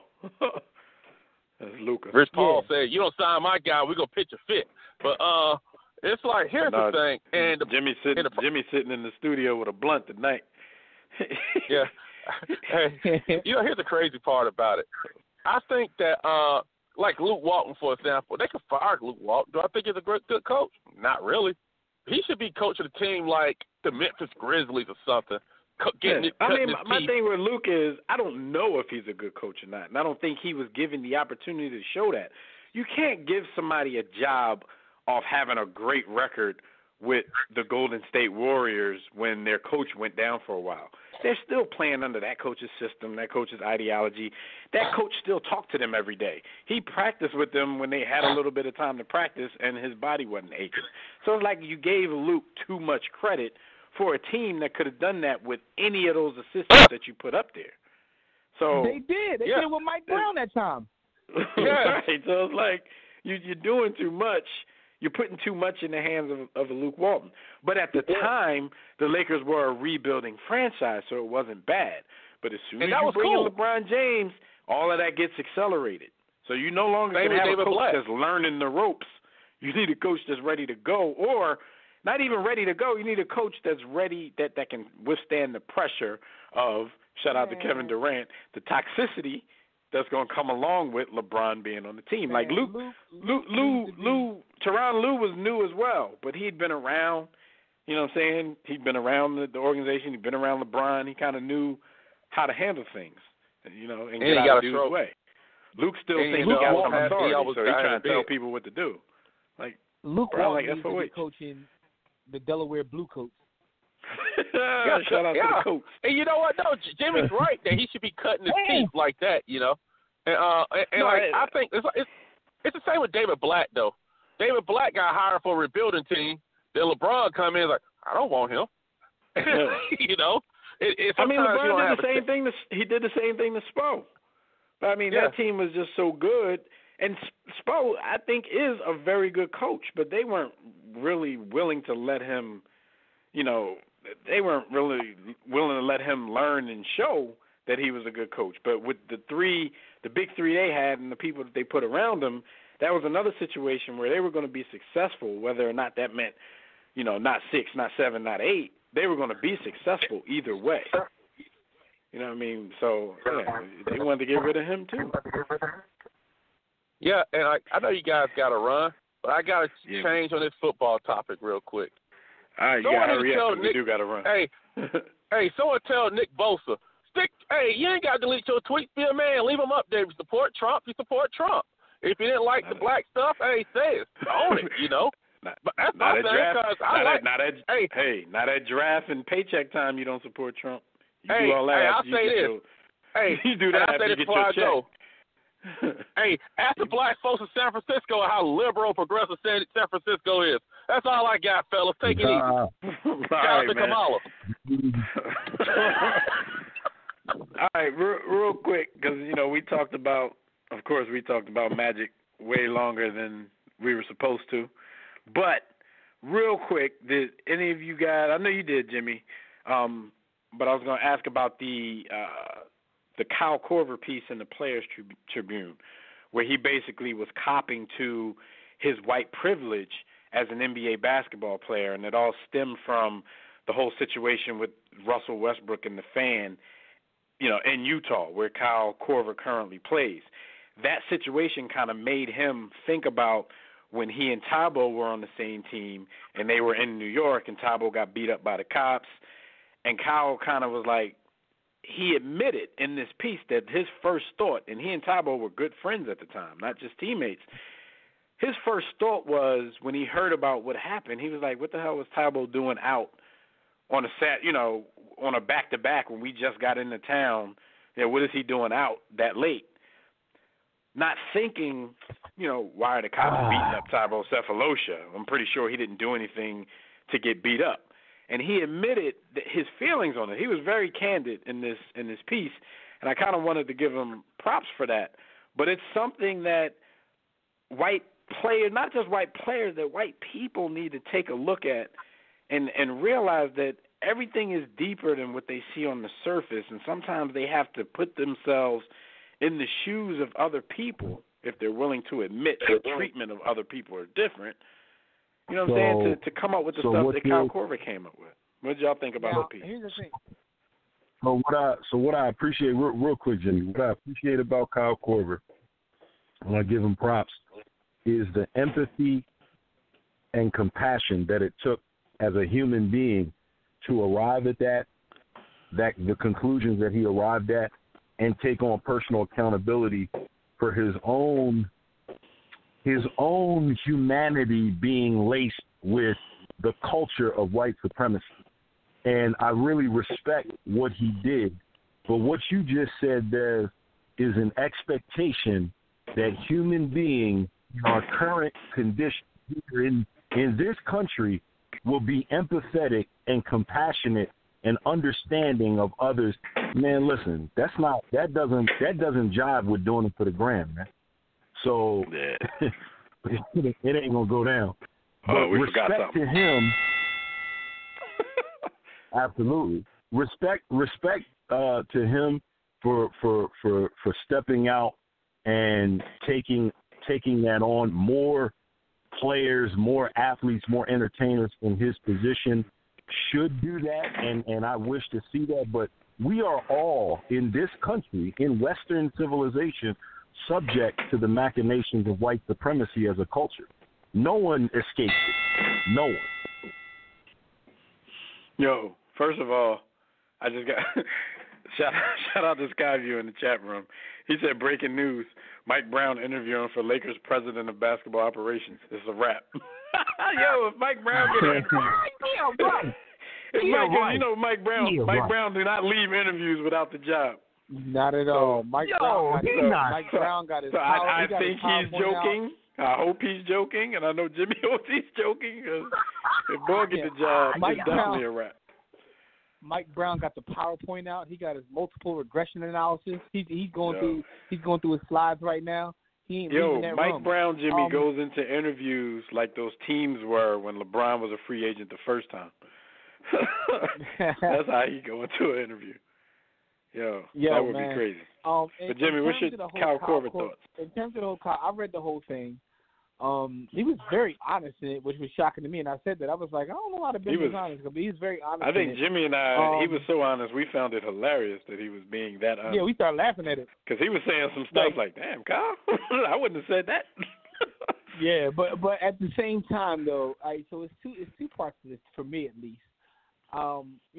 Salute to him for finally recognizing and showing the empathy. But also I think about the fact that, like, you are a white man in a black man's sport, and it also took you 20 years to come to this conclusion. So I don't know if it's just a sign of the times we're in now where it's okay to talk about it, and it just wasn't a thing that was talked about in the locker room at all. And now because of what's going on in our political climate and the world in general, that people are having more of the conversations, so it finally got to them. Or maybe Kyle Korver retiring soon and just wanted some extra points going up. Yeah, did he just turn the blind eye and was like, forget it? Or was it his time in Atlanta and he got around some peaches that kind of like, shot the Dirk, changed his whole worldview. Like, maybe that was it. Like, I don't know what it was. Some of them sweet peaches. It looked like one of them Georgia peaches got up and, stood up in Kyle and, got him thinking and showing empathy and recognizing what's really going on. Because, you're around these people. You probably call them your brother. Kyle Korver hasn't been in the league at least, 15 years at this point? Yeah.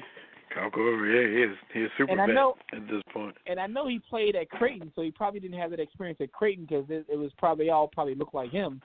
But once you get into the NBA, and didn't he grow up in like Iowa or something stupid like that? Oh no, he was born in California. So therefore, you play with Bubba Chuck. Like you come on, man. Like you didn't roll with Crew Sick. What's popping, man? Like you just now recognize what's going on in our culture and these things. But here's the thing. Well, with Bubba Chuck, he probably thought the same way though. He probably every time Iverson got arrested, he probably like, well, he did have a joint in the car. He probably was justifying it all. Probably, but also to his credit though, it also shows a little bit of growth because even if he is just coming to this realization, at least he is growing as a person, because I don't have the same thoughts now that I did when I was 20, because it comes through experience and understanding. So, I don't want to slander the boy, because he didn't have to do. He could have just shut up and, said this in the private. But he put himself out there to be critiqued, because, MAGA wasn't enjoying this at all. Yeah, not at all. And Kyle Korver, he been in the league for a minute. He's been in the league since 03, 04. Man. Kyle Korver, an old head in this league. And like he said, he took responsibility, saying, I'm one of the more popular white players in this league. And, there's just a lot of stuff that I would just turn a blind eye to.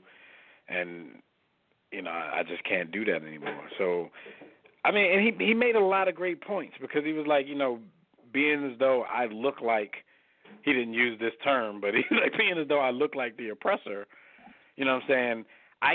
It could still be a situation where I care now, and if the heat got too hot, like, he could just go back to turning a blind eye to it. He could just fade into the bushes like Homer Simpson, and nobody's going to notice. So it was a good piece, man. So if you haven't read it, it's on the Players Tribune site. Go check that out. It was kind of deep. Real quick, stat of the week, and we're probably just going to skip the grind joints because it's hoops night. Stat of the week, Jamal Crawford. The other night, against Dirk and the Mavs, in Dirk's last home game, Jamal Crawford tried to steal his show, and Dirk told him about it in the post-game ceremony. He became the oldest player at 39 to score 50 points in a game. Michael Jordan held the record at 38 years old in some months. He also became the first person to have a game of at least 50 points with 4 different franchises. So Jamal Crawford's still out there balling. Most likely he's still out there auditioning, because he seemed like the type of dude that don't want to quit. And y'all saw how long it took him. See how long it took him to get a contract this year. So Jamal had to wait to the last game of the season and be like, I still want to come back next year. So take a look at him. Yeah. Yo, Jamal dropped 50, and he's 11 years short of 50. Yo, that's I know nuts. one thing. Dirk was trying to go out, and Jamal was like, "Man, hold my beer. Watch this." Because he was the thing was, he was going out of his way to get the ball and shoot. Like, he didn't care about no Dirk. And Dirk had 30. Took Dirk like 67 shots to get his 30, but he was like, you gonna give me this platform? Watch this. Right. He's like, I know everybody watching. Either watching this or Dwayne Wade. Yeah, so shout out to Molly Crossover, man. And real quick, some birthday shout outs before we move on to some more real quick, NBA you talk. Got a question. Real quick, Dad, real quick, because I know that we joked about it one time, but is the Sixth Man of the Year award named after anybody at this point? Jamal Crawford. I didn't think it was, but I saw a clip one time when he was getting it, and the dude said the Jamal Crawford Sixth Man. I think he was joking, but at some point they're gonna have to give it to him or Lou Will. Because if Lou Will wins it this year, which he, no doubt that he should, and we'll give our awards in just a few minutes. If he wins it again this year, he's going to join Jamal Crawford as the only 3-time winners of the award. So you're going to have to name it after one of them. Lou's coming back again, and so he might end up getting it 4 or 5 times. Yo, so, shout out to Lou Willville. Shout out to Jamal Crawford. Both got better stats than Manu, but that's neither here nor there. They should Jimmy State killing Manu. But for real, you look at the 3 of them dudes, like they're probably the 3. Well, I'm not gonna say the 3 best, but of this generation, the 3 best 6 men of this generation. Throw in Lamar Odom. Be awesome. Did you know that Manu Ginobili averaged like 13, 3, and 2? Yeah, I knew that. I've gotten into 2 arguments.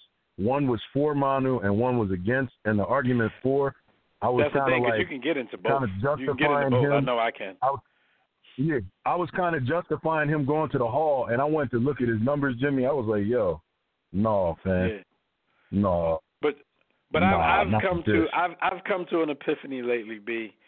I'm no longer doing that. Like when we talk about Hall of Fame, I'm no longer just using NBA numbers, because on one hand I'm always telling people like, well, it's not the NBA Hall of Fame, but then the first thing I do is go to somebody's NBA numbers and say FOH. I'm not even on that Joe Dumars stance anymore, because he brought a whole lot more to the game than what he did offensively. I think it's the same for Manu, even though I've never in my life even gotten into an argument justifying Manu for the Hall, because I don't even know how I feel about that. I just justify Manu as a great player who was, pivotal to what the Spurs were doing. And, with his 13, whatever stats that Jimmy be throwing out there, he also played very good defense. He wasn't a Joe Dumars lockdown dude, but he was an effort dude. I love pissing Votto, but at the same time, Jimmy, I think I know. Just like a term that Court, he reminded us of that we used to say, troll duggery be real. No, I mean, I'm not gonna lie.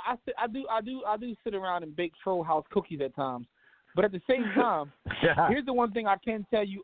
I can tell you without the shadow of a doubt, I have never in my entire life was like, yo, I got to cut this game on to see what Manu gonna do tonight. Like, I have cut on the game to see what Molly Crawford going to do. I kind of have, though. I've never. I have, Jimmy. Your man, I was about to say, your man.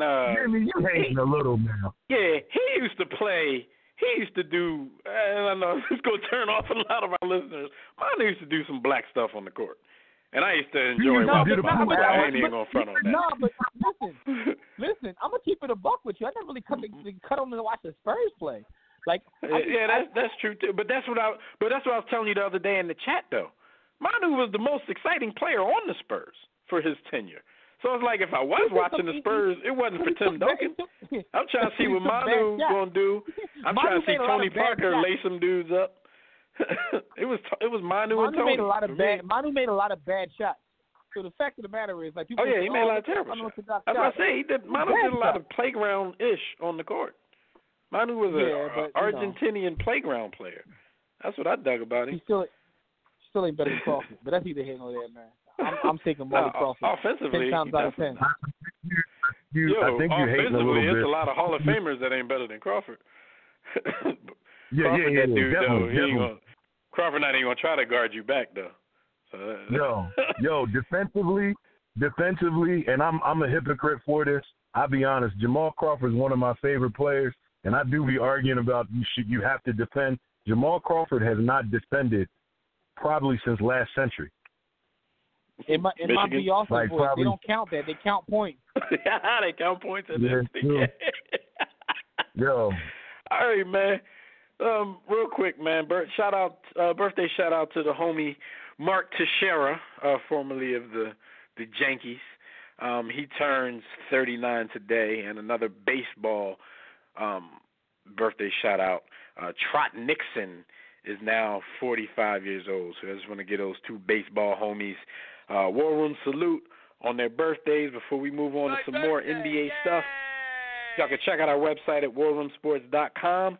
While you're there, do your thing. Check out the site. Read all of our articles. Just look around. Don't be lazy.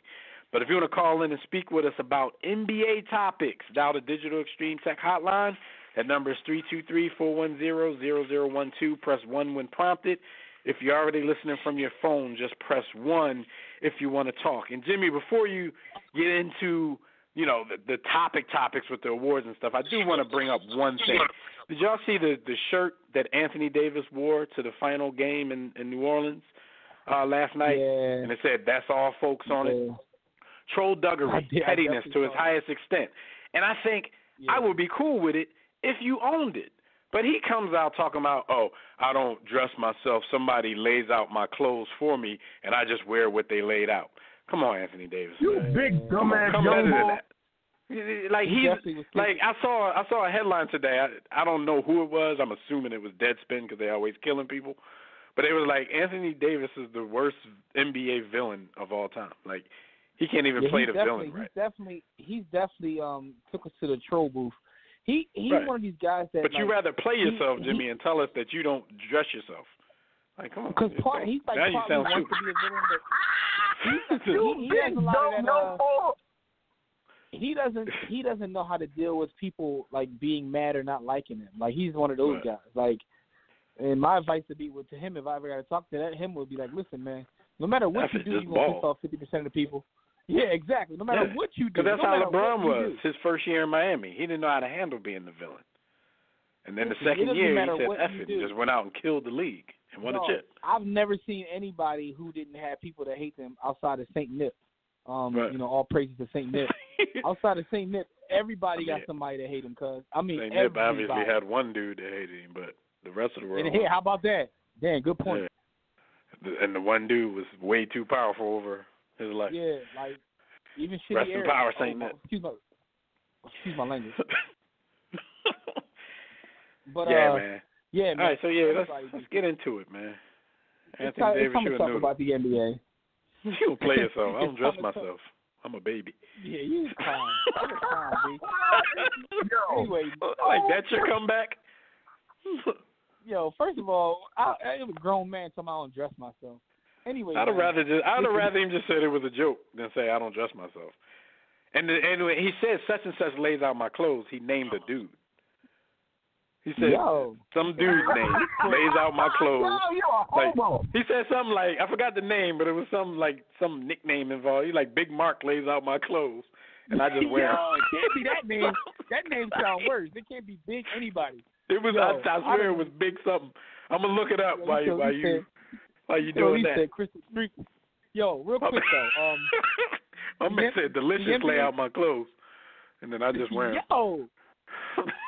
Yo, come on, man. I didn't want him on the Lakers no more, man. Yo, the NBA Rap is brought to you by Digital Extreme Technologies. Do you or your business need a custom website? Well, if you do, visit digitalextremetech.com or you call 267-205-4203. You got to get you a custom website. It's 2019. You got to do business. 267-205-4203. Tell them War Room Sports sent you, and you shall get the hookup. But it's time to talk about this thing of ours.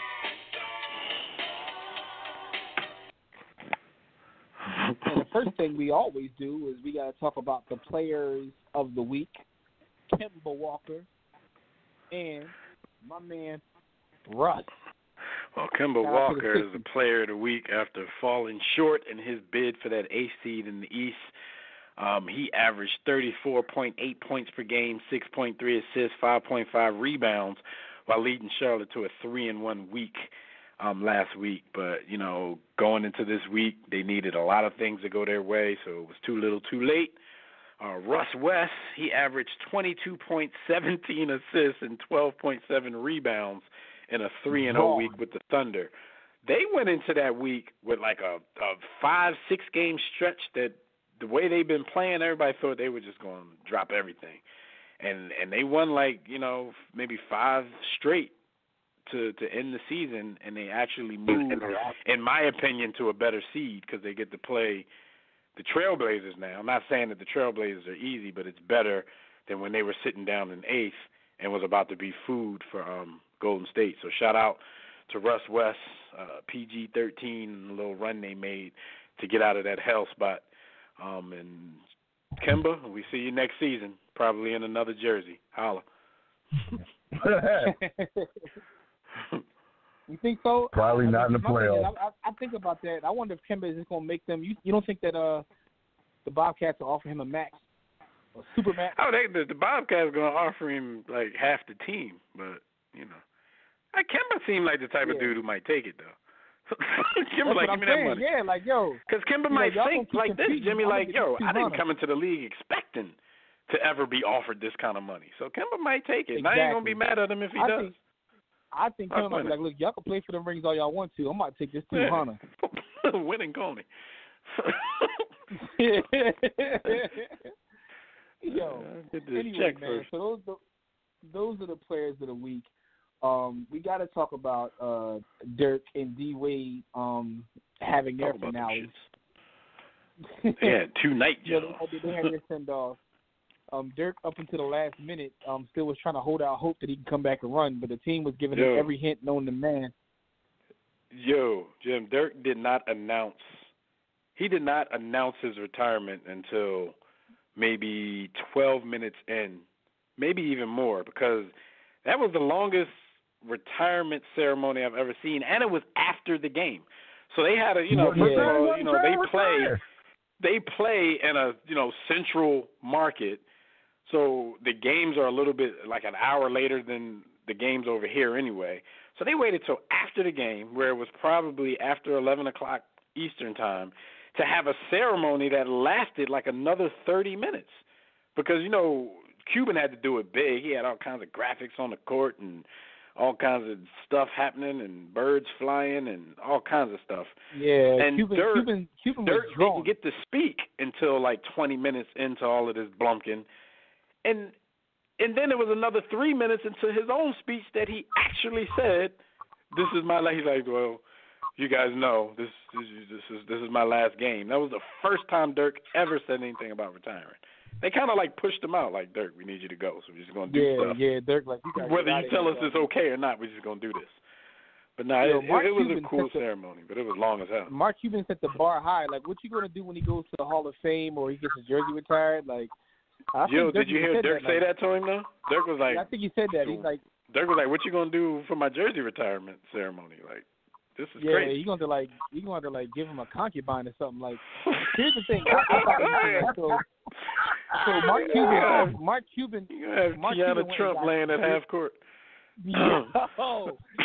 Dirk. He went and got Dirk's favorite players to come out and say some words about Dirk, which is funny, right? Yeah, so Dirk's favorite players coming up were Charles Barkley, Scottie Pippen, Sean Kemp, Larry Bird, and it was one other. Who was a foreign guy? Detlef Schrempf. That was just the German connection. Detlef Schrempf. Yeah, Detlef Schrempf. So those were Dirk's favorite players. Only two of them dudes even played halfway like Dirk.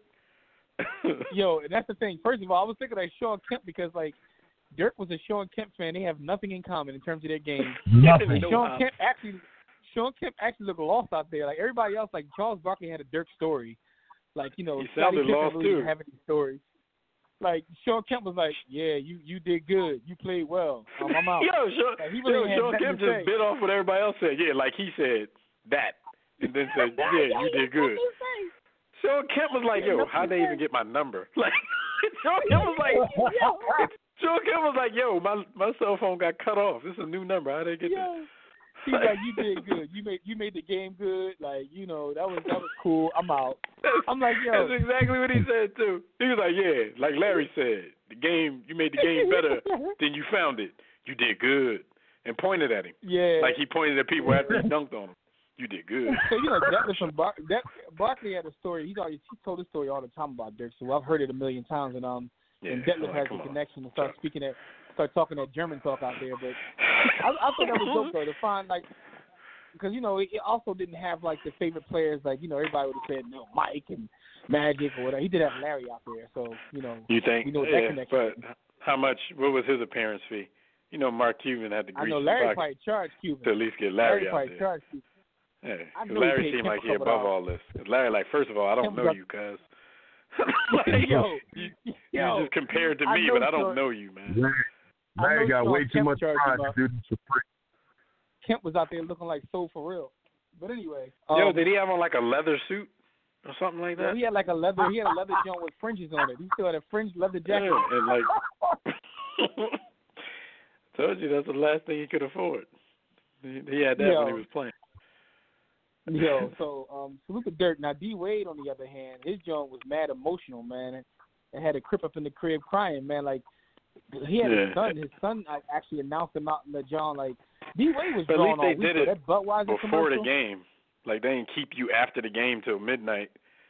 Yeah. But so that was his last home game. He played again last night, and the whole Banana Boat crew showed up in full force. Yeah. And Brooklyn. Yep. You had Brown on the sideline. You had he had Chris Paul was there. Yeah, the whole crew, like Jimmy said. The whole Banana Boat crew. Even Melo. And Melo was his last jersey swap. And that's the thing. I didn't wait to see that. I heard that. But what jersey did Melo swap with him? What jersey? Brian Jordan. Melo. He gave him a shirt that said Melo on it, bro. And Melo, my man, but you know how we are here in the war room, man. Everybody gonna get these joke hands, like. Craig Hodges 3-point contest jersey. That joke didn't even have a number. It was just red. Craig Hodges competed in a 3-point contest with a white tee on. That's how they do you when you pro black, man. They put my man Craig Hodges in a 3-point contest with a white tee, a dirty beater. But anyway, so D Wade's ceremony was like, it was dope to see with his son, and all that. But salute to them, man. Salute to the two legends. They're gone. Yo, his son like the same height as D Wade now. He might end up being crazy. Yeah, he might have been, especially with the hair. Might be a couple inches taller with the hair. Yeah, so we'll see. Coming for you, D. I mean, he got another son that I ain't gonna say nothing about, but yeah, we're not gonna speak on that. I ain't talking about that, man. We leave that alone, man. Another thing happened. Talking about little Zion, man. Yo, I will say this: D Wade did paint his nails black for a long time. Listen, the NBA had a players poll, and they asked several questions such as most underrated, most overrated. Some of it was shocking, but then you found out how many people were actually polled. It wasn't that many. But I still found it shocking, though, that Russell Westbrook was voted one of the most overrated players. Yeah, I don't find it shocking. You know why? Because players, just like people in the media, I'm not even going to give them the honor of calling them subjective. Like, players, they do this with their feelings, just like people in the media. When you see somebody who should have been in the Hall of Fame, but the media was like, I don't like how he used to talk to us, so we're going to make him wait 16 ballots. Russell Westbrook gets under the skin of a lot of dudes that he plays against. So I don't see, and everybody, they're in the same generation of fans that's trying to diminish the value of what he's done 3 seasons in a row with the triple doubles, which I think is the most unfair thing in the world, because I repeat, you would ask any basketball fan 5-10 years ago, what is the feat in basketball that will probably never be duplicated? Everybody would say triple-double for a whole season. They would say that before saying 100 points, probably because by that time Kobe had already scored 81, so they figured somebody might do it one day. But now that he's done it 3 seasons in a row, everybody acting like, oh, that's no big deal. That's corny right there. Yo, real quick, Melo actually gave him an Orangeman jersey. Yo. I probably would have Syracuse, I'm like, I don't want that. Anyway, all right. So I got some of the results of this poll Jimmy was talking about. Okay. And I'll tell you each category. I'll tell you how many people voted, because everybody didn't vote in every category. So a lot of people was abstaining, probably out of being cowards. Who's the MVP? 122 players voted. And they got James Harden, 44%, Giannis at 38%, and then you got Paul George at 12%, Embiid at 1.7%. Kyrie, Dame, and Kawhi tied for 5th at 1%. Who's the best defender? 114 votes. Top 3, you got Kawhi at 30%, Paul George at 16%, Rudy Gobert at 15%. Who's the most overrated? Only 47 votes. Draymond and Russell Westbrook tied at 17%. Tied at number 2, Jimmy Butler, Andrew Wiggins, and Karl Anthony Towns. That's crazy that he's tied with the 2 dudes that he killed to get out of town. And everybody got him being overrated at the same clip as them dudes. Tied for 3, James Harden, Ben Simmons, LeBron James, and Kyle Lowry at 4.2%. People on this joint disrespecting. They got the Kang in there. And then it's a bunch of names at number 4, one of which is C.J. McCollum, one of which is Jason Tatum, Jokic, DeMarcus Cousins, Paul Millsap, Lonzo Ball, John Collins, Hassan Whiteside, Kyrie Irving, Brook Lopez, Luka Doncic, all at 2.1%. Now, C.J. McCollum is crazy because he's on the overrated list and the underrated list. Who's the most underrated? 116 votes. Drew Holiday was the number one underrated. Then it was Dame Lillard and Chris Middleton at 6%. Mike Conley a little under that. C.J. McCollum got 5.1% of being underrated, but got 2% of being overrated. So they're fighting over C.J. Which coach, aside from your own, would you want to play for? 112 votes, 40% said Pop, 10% said Brad Stevens, and there was a bunch of other coaches with small percentages. Who's the worst ref? Surprisingly, only 53 players voted on the worst ref. Tony Brothers at 24.5%, Scott Foster at 20%. Then the rest. Where will Kevin Durant be playing next season? 109 votes. I wonder if Kevin Durant voted. New York at 63%, Golden State at 20%. Then it was like Brooklyn, Clippers, OKC, Eastern Conference. One said NBA. That was all 1.8%. And then it was Dallas, Boston, Philly, Portland at 1%. We get BISH Kev. You gonna tell me nothing? Yeah, when does Kevin Durant decide he want to come to Philly? Yeah, I take his bitch ass. Yeah. I take his bitch ass. All right, so those are the player polls, man. Players be drawn, trying to keep it anonymous, but yeah, they hating on my man Russ. They hating on my man Draymond too. Let's jump right into giving these awards away because we always run out of time. So let's jump into it right away. And I'll give mine. I'll just go through and give mine. So the NBA players of the NBA awards, rather. Excuse me. We got the most improved player, defensive player of the year, six-man coach of the year, rookie of the year, and the MVP. This is interesting. So the most improved player, right? I had two people on my list, and I'm sitting there like trying to make my mind up right now as we talk. Man, this is tough.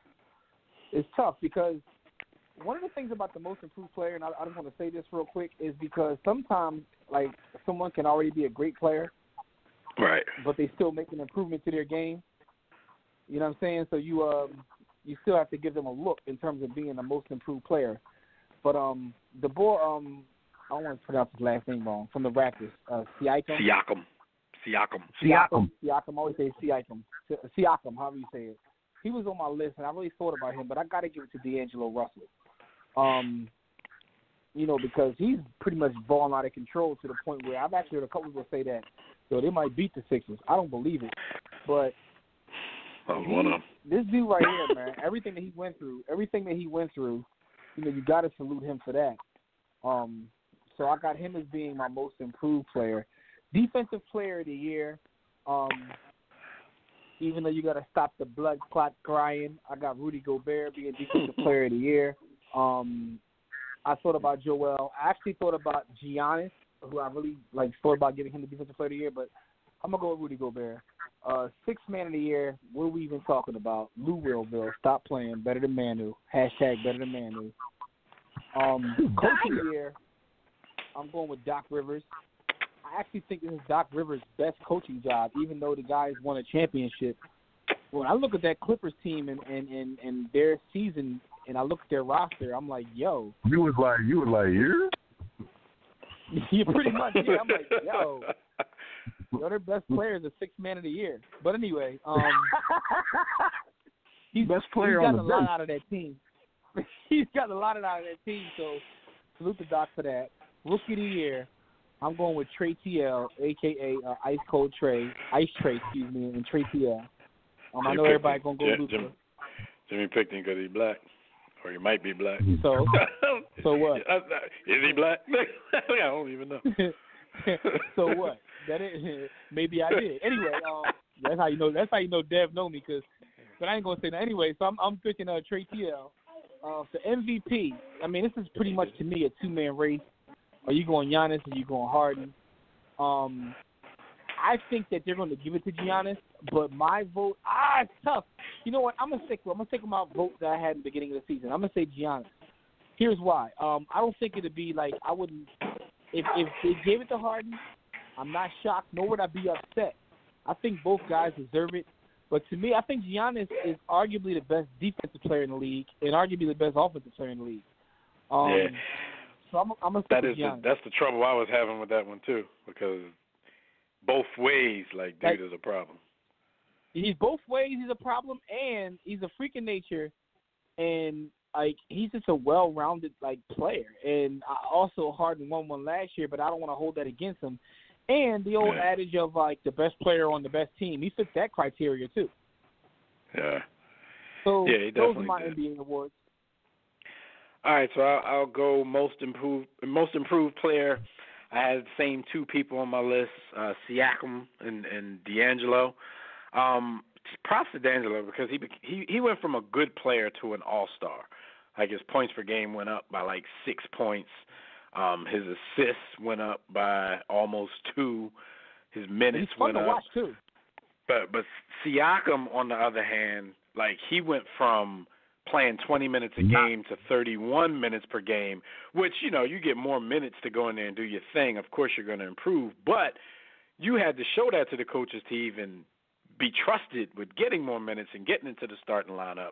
He went from averaging 7 a game. He went from averaging Ori a game to averaging Dumars a game this year, from 7 to 16.9, almost 17. So shout out to him, because people, talking about your man Tatum, he had better stats than even Jason Tatum, but Jason Tatum is supposed to be the best small forward in the East. Yeah. But Siakam averaged more than Manu. But Siakam. So I'm gonna go with. I'm gonna stop rambling. I'm gonna go with Siakam on this one. But shout out to D. Russ.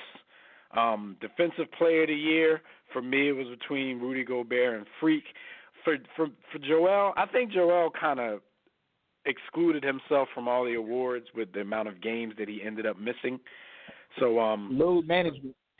Right, load management messed him up. So I'm gonna go with Rudy Gobert on this one. Like Jimmy said, stop your blood clot crying. 6-man, Lou Willville. No need to talk about anybody else. Coach of the Year, it was between 3 people. It was between my cousin Nate McMillan, Doc Rivers, and Budenholzer. But I'm going to go with my cousin on this, man, because there's no way that they should have only fallen to the 5th seed after Oladipo went out. I was wondering how this team kept winning games. He gets hurt after playing 36 games, and they still end up winning 47 games for the season. That's masterful right there. I'm going to go with Coach McMillan. Rookie of the Year, shout out to Trey and his post-All-Star. His post-All-Star run was crazy. Y'all hear that noise? Oh, it's crazy. Yo, what on God's green earth is that? What is Yeah, we getting, I don't know, what was that? The aliens coming. Yo. Or the government. I'm going to go with Luka, though, for his consistency throughout the year. MVP, same thing. Harden versus Freak. And Jimmy almost made me change my mind because I thought about the same thing. Freak is just a better player all around, offensively and defensively. Better player. But I'm looking a little differently at most valuable player, and I'm looking at where Houston was early in the season when they were down in the 14th seed. Everybody around dude was getting hurt. And even though I don't think Harden does not qualify for the Larry Brown Award. He does not play the game the right way. He doesn't. He just, the way he plays the game is kind of toxic in itself. I like that Larry Brown Award. That's hilarious. Yeah, that's something else. That's something new we got to start giving out. He's not going to get the Larry Brown Award for playing the right way. But to see somebody, and I'll never give anybody the single-handed thing. Nobody single-handedly does anything. You had to have some kind of help in some kind of areas, but this was as close to a single-handed rescue of a team season that I've seen in a long time. So I'm going to go with James Harden on this, even though at this point I'm a bigger fan of Freak. I think Freak is better on both sides of the ball as an all-around player. But I just got to give it to James for what he did this season, man. So MVP, James Harden. What you got, B? Oh, I don't even know if B here. Oh, yeah, hold on. There would be. He was mute. Yeah, B, what's up? That was B making that damn noise. Yeah, the aliens came and abducted his ass. All right, B, who you got? Rookie of the year is Luka. I don't think it's even close, even though Trey did his thing towards the end. Coach of the year. Shout out to your uncle Nate. Amazing cousin, job, man. but He ain't that old. is he cousin? Or cousin I ain't Nate. that young. Mike One of those. Mike Budenholzer. It's Milwaukee. I don't ever recall them being good in my life. I mean, he's probably going to win it, and he definitely would deserve it. They did go from the 8th seed to the 1 seed, so that ain't nothing to sneeze at. Sixth man of the year is always going to be, for me, Jamal Crawford is sixth man of the year. All right. Nobody on Phoenix deserves any awards. That is very true. Shout out to Lou Willville. Real quick, I don't mean to interrupt your awards, man, but do y'all notice how many legendary games go on by players in Phoenix and they never mean anything and they usually lose during these games? Like your man Devin Booker put up 50 and they lost by 33 points. Dang it. No. He put up 70. He put up 70 in a loss. His other 50 this year, because he had 2 of them, was in a loss. Jamal Crawford just put up 50, and I believe they lost that game to the Mavericks, right? They did. They lost. Yeah. They lost. Yeah. Yo, they put up the most meaningless, legendary games out there. But go ahead, my bad. I didn't mean to cut you off. We good. Sixth man is definitely, if Jamal Crawford wasn't still in the league, it would be Lou Willville, obviously. Most improved player. I've watched this young man. I don't know if it's maybe more than y'all, but we in this case, I will name this the DeMar DeRozan Award because when Pascal Siakam came into the league, Bo couldn't play basketball. And now he's like this level is high. Like he's a skilled player. When he got here, he was just an African that jumped high. So I'm going with Pascal Siakam. Defender, it probably should be Rudy Gobert, but he's a female dog, and I can't give him no award. So Paul George is my defensive player of the year. Most valuable player. Salute to James Harden. I agree with you, Dev. What he's doing offensively is amazing, even if I don't want my son to watch it. It's amazing. Jimmy. Greek Freak, man. Greek Freak is MVP. Yeah, Freak is MVP. Freak make it look too easy though. Like he don't seem like he putting forth full effort, and then he got like 48, 17, and 8. Yeah. Jimmy, I'm gonna ask you though, like how be giving Crawford the 6-man award when Bo averaged 7.9 per game this season, and Lou Will averaged a dub off of the bench for a playoff team. I'm just asking. Yo, Beyonce don't recognize that Lou Willville is coming for his spot. He like, I'm gonna give dude the award until he retires. Point blank. Period. Yo, Lou Willville got 2 wives, so I'm gonna leave it at that. Yo, that is a great point. Yo, Lou Willville, man, because he's doing it right in his marriage. And not to mention he averaged a dub and took the team. He averaged a dub, but he's doing it right in his marriage. That's secondary. Yo, he's the best player on his team, and he don't start. At this point, it's a novelty because Doc Rivers know that dude need to be in the starting lineup, but he don't want to mess up his legendary 6-man status.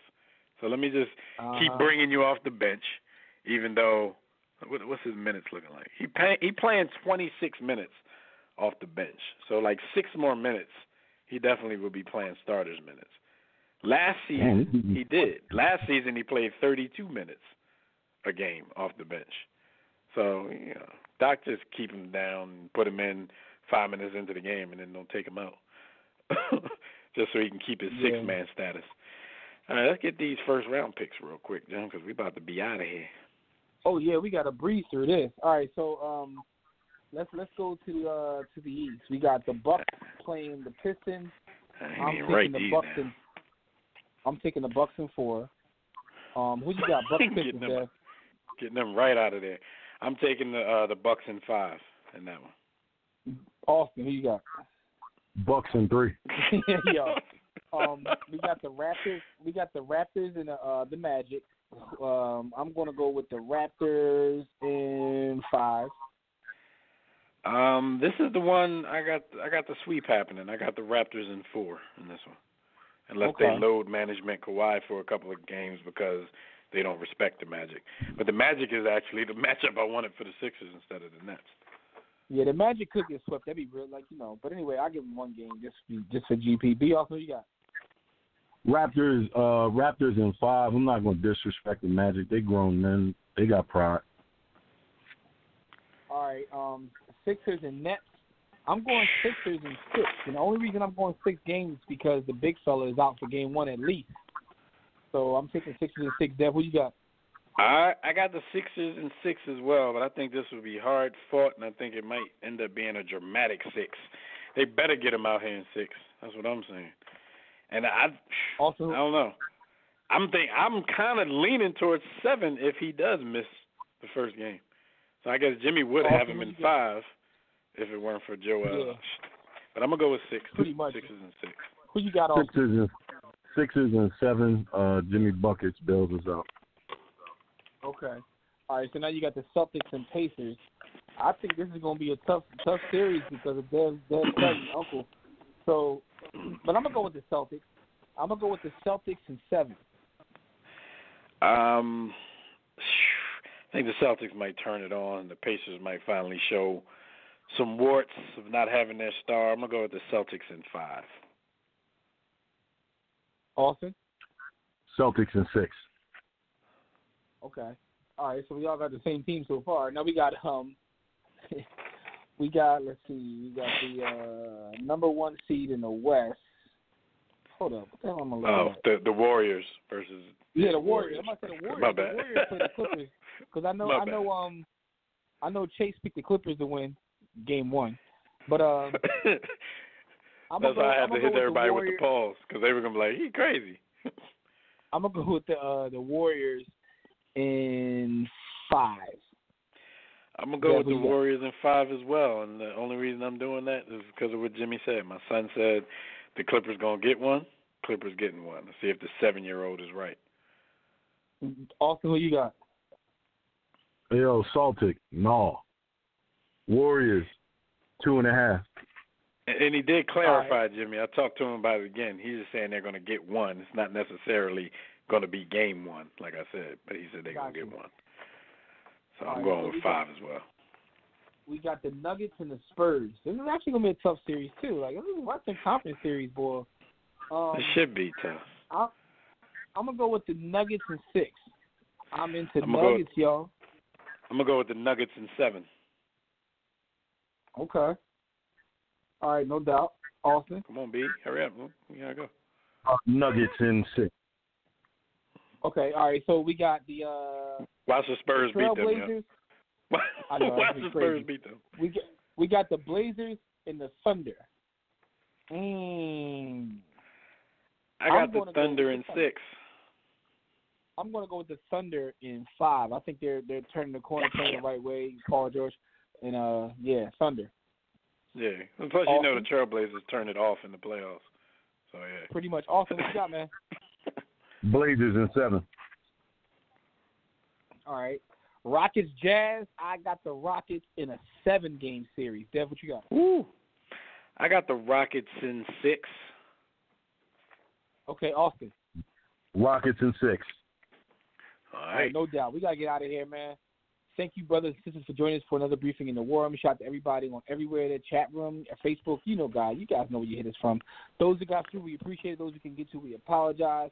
Tune in next week live right here or catch us on demand. As a matter of fact, catch everything we do at warroomsports.com because next week we're going to be talking about what's going on in the playoffs, NFL draft, and everything in the world of sports, so make sure you check us out. Again, everything we do is at the hub, warroomsports.com. Don't forget to copy my book. You can do it at sportsthebook.com or warroomsports.com. But until next time, don't accept mediocrity. Be steadfast in the war against ignorance, and we'll see you chumps on top.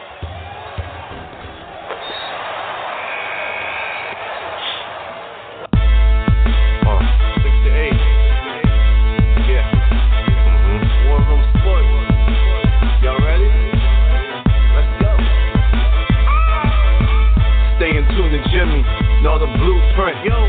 Thursdays, 6 to 8, they do this. Shout out to Dev, PJ, B. Austin, Doc Bay on replay. WarRoomSports.com. Get that mobile app. If not, dial 323-140012. They be going and you sensitive, then oh well. Physical podcast, let's talk sports. Showtime like magic in the block push.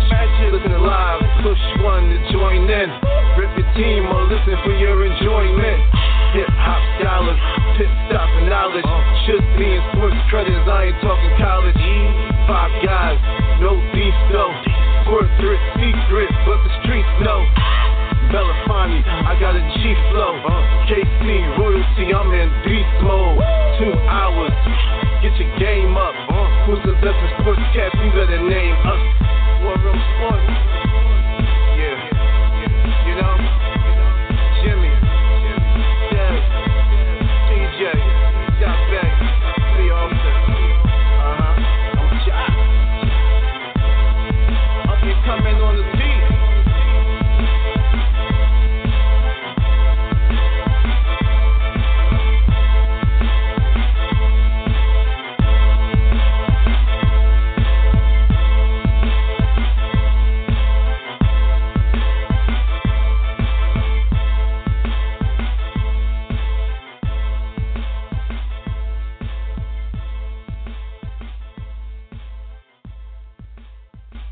War Room Sports,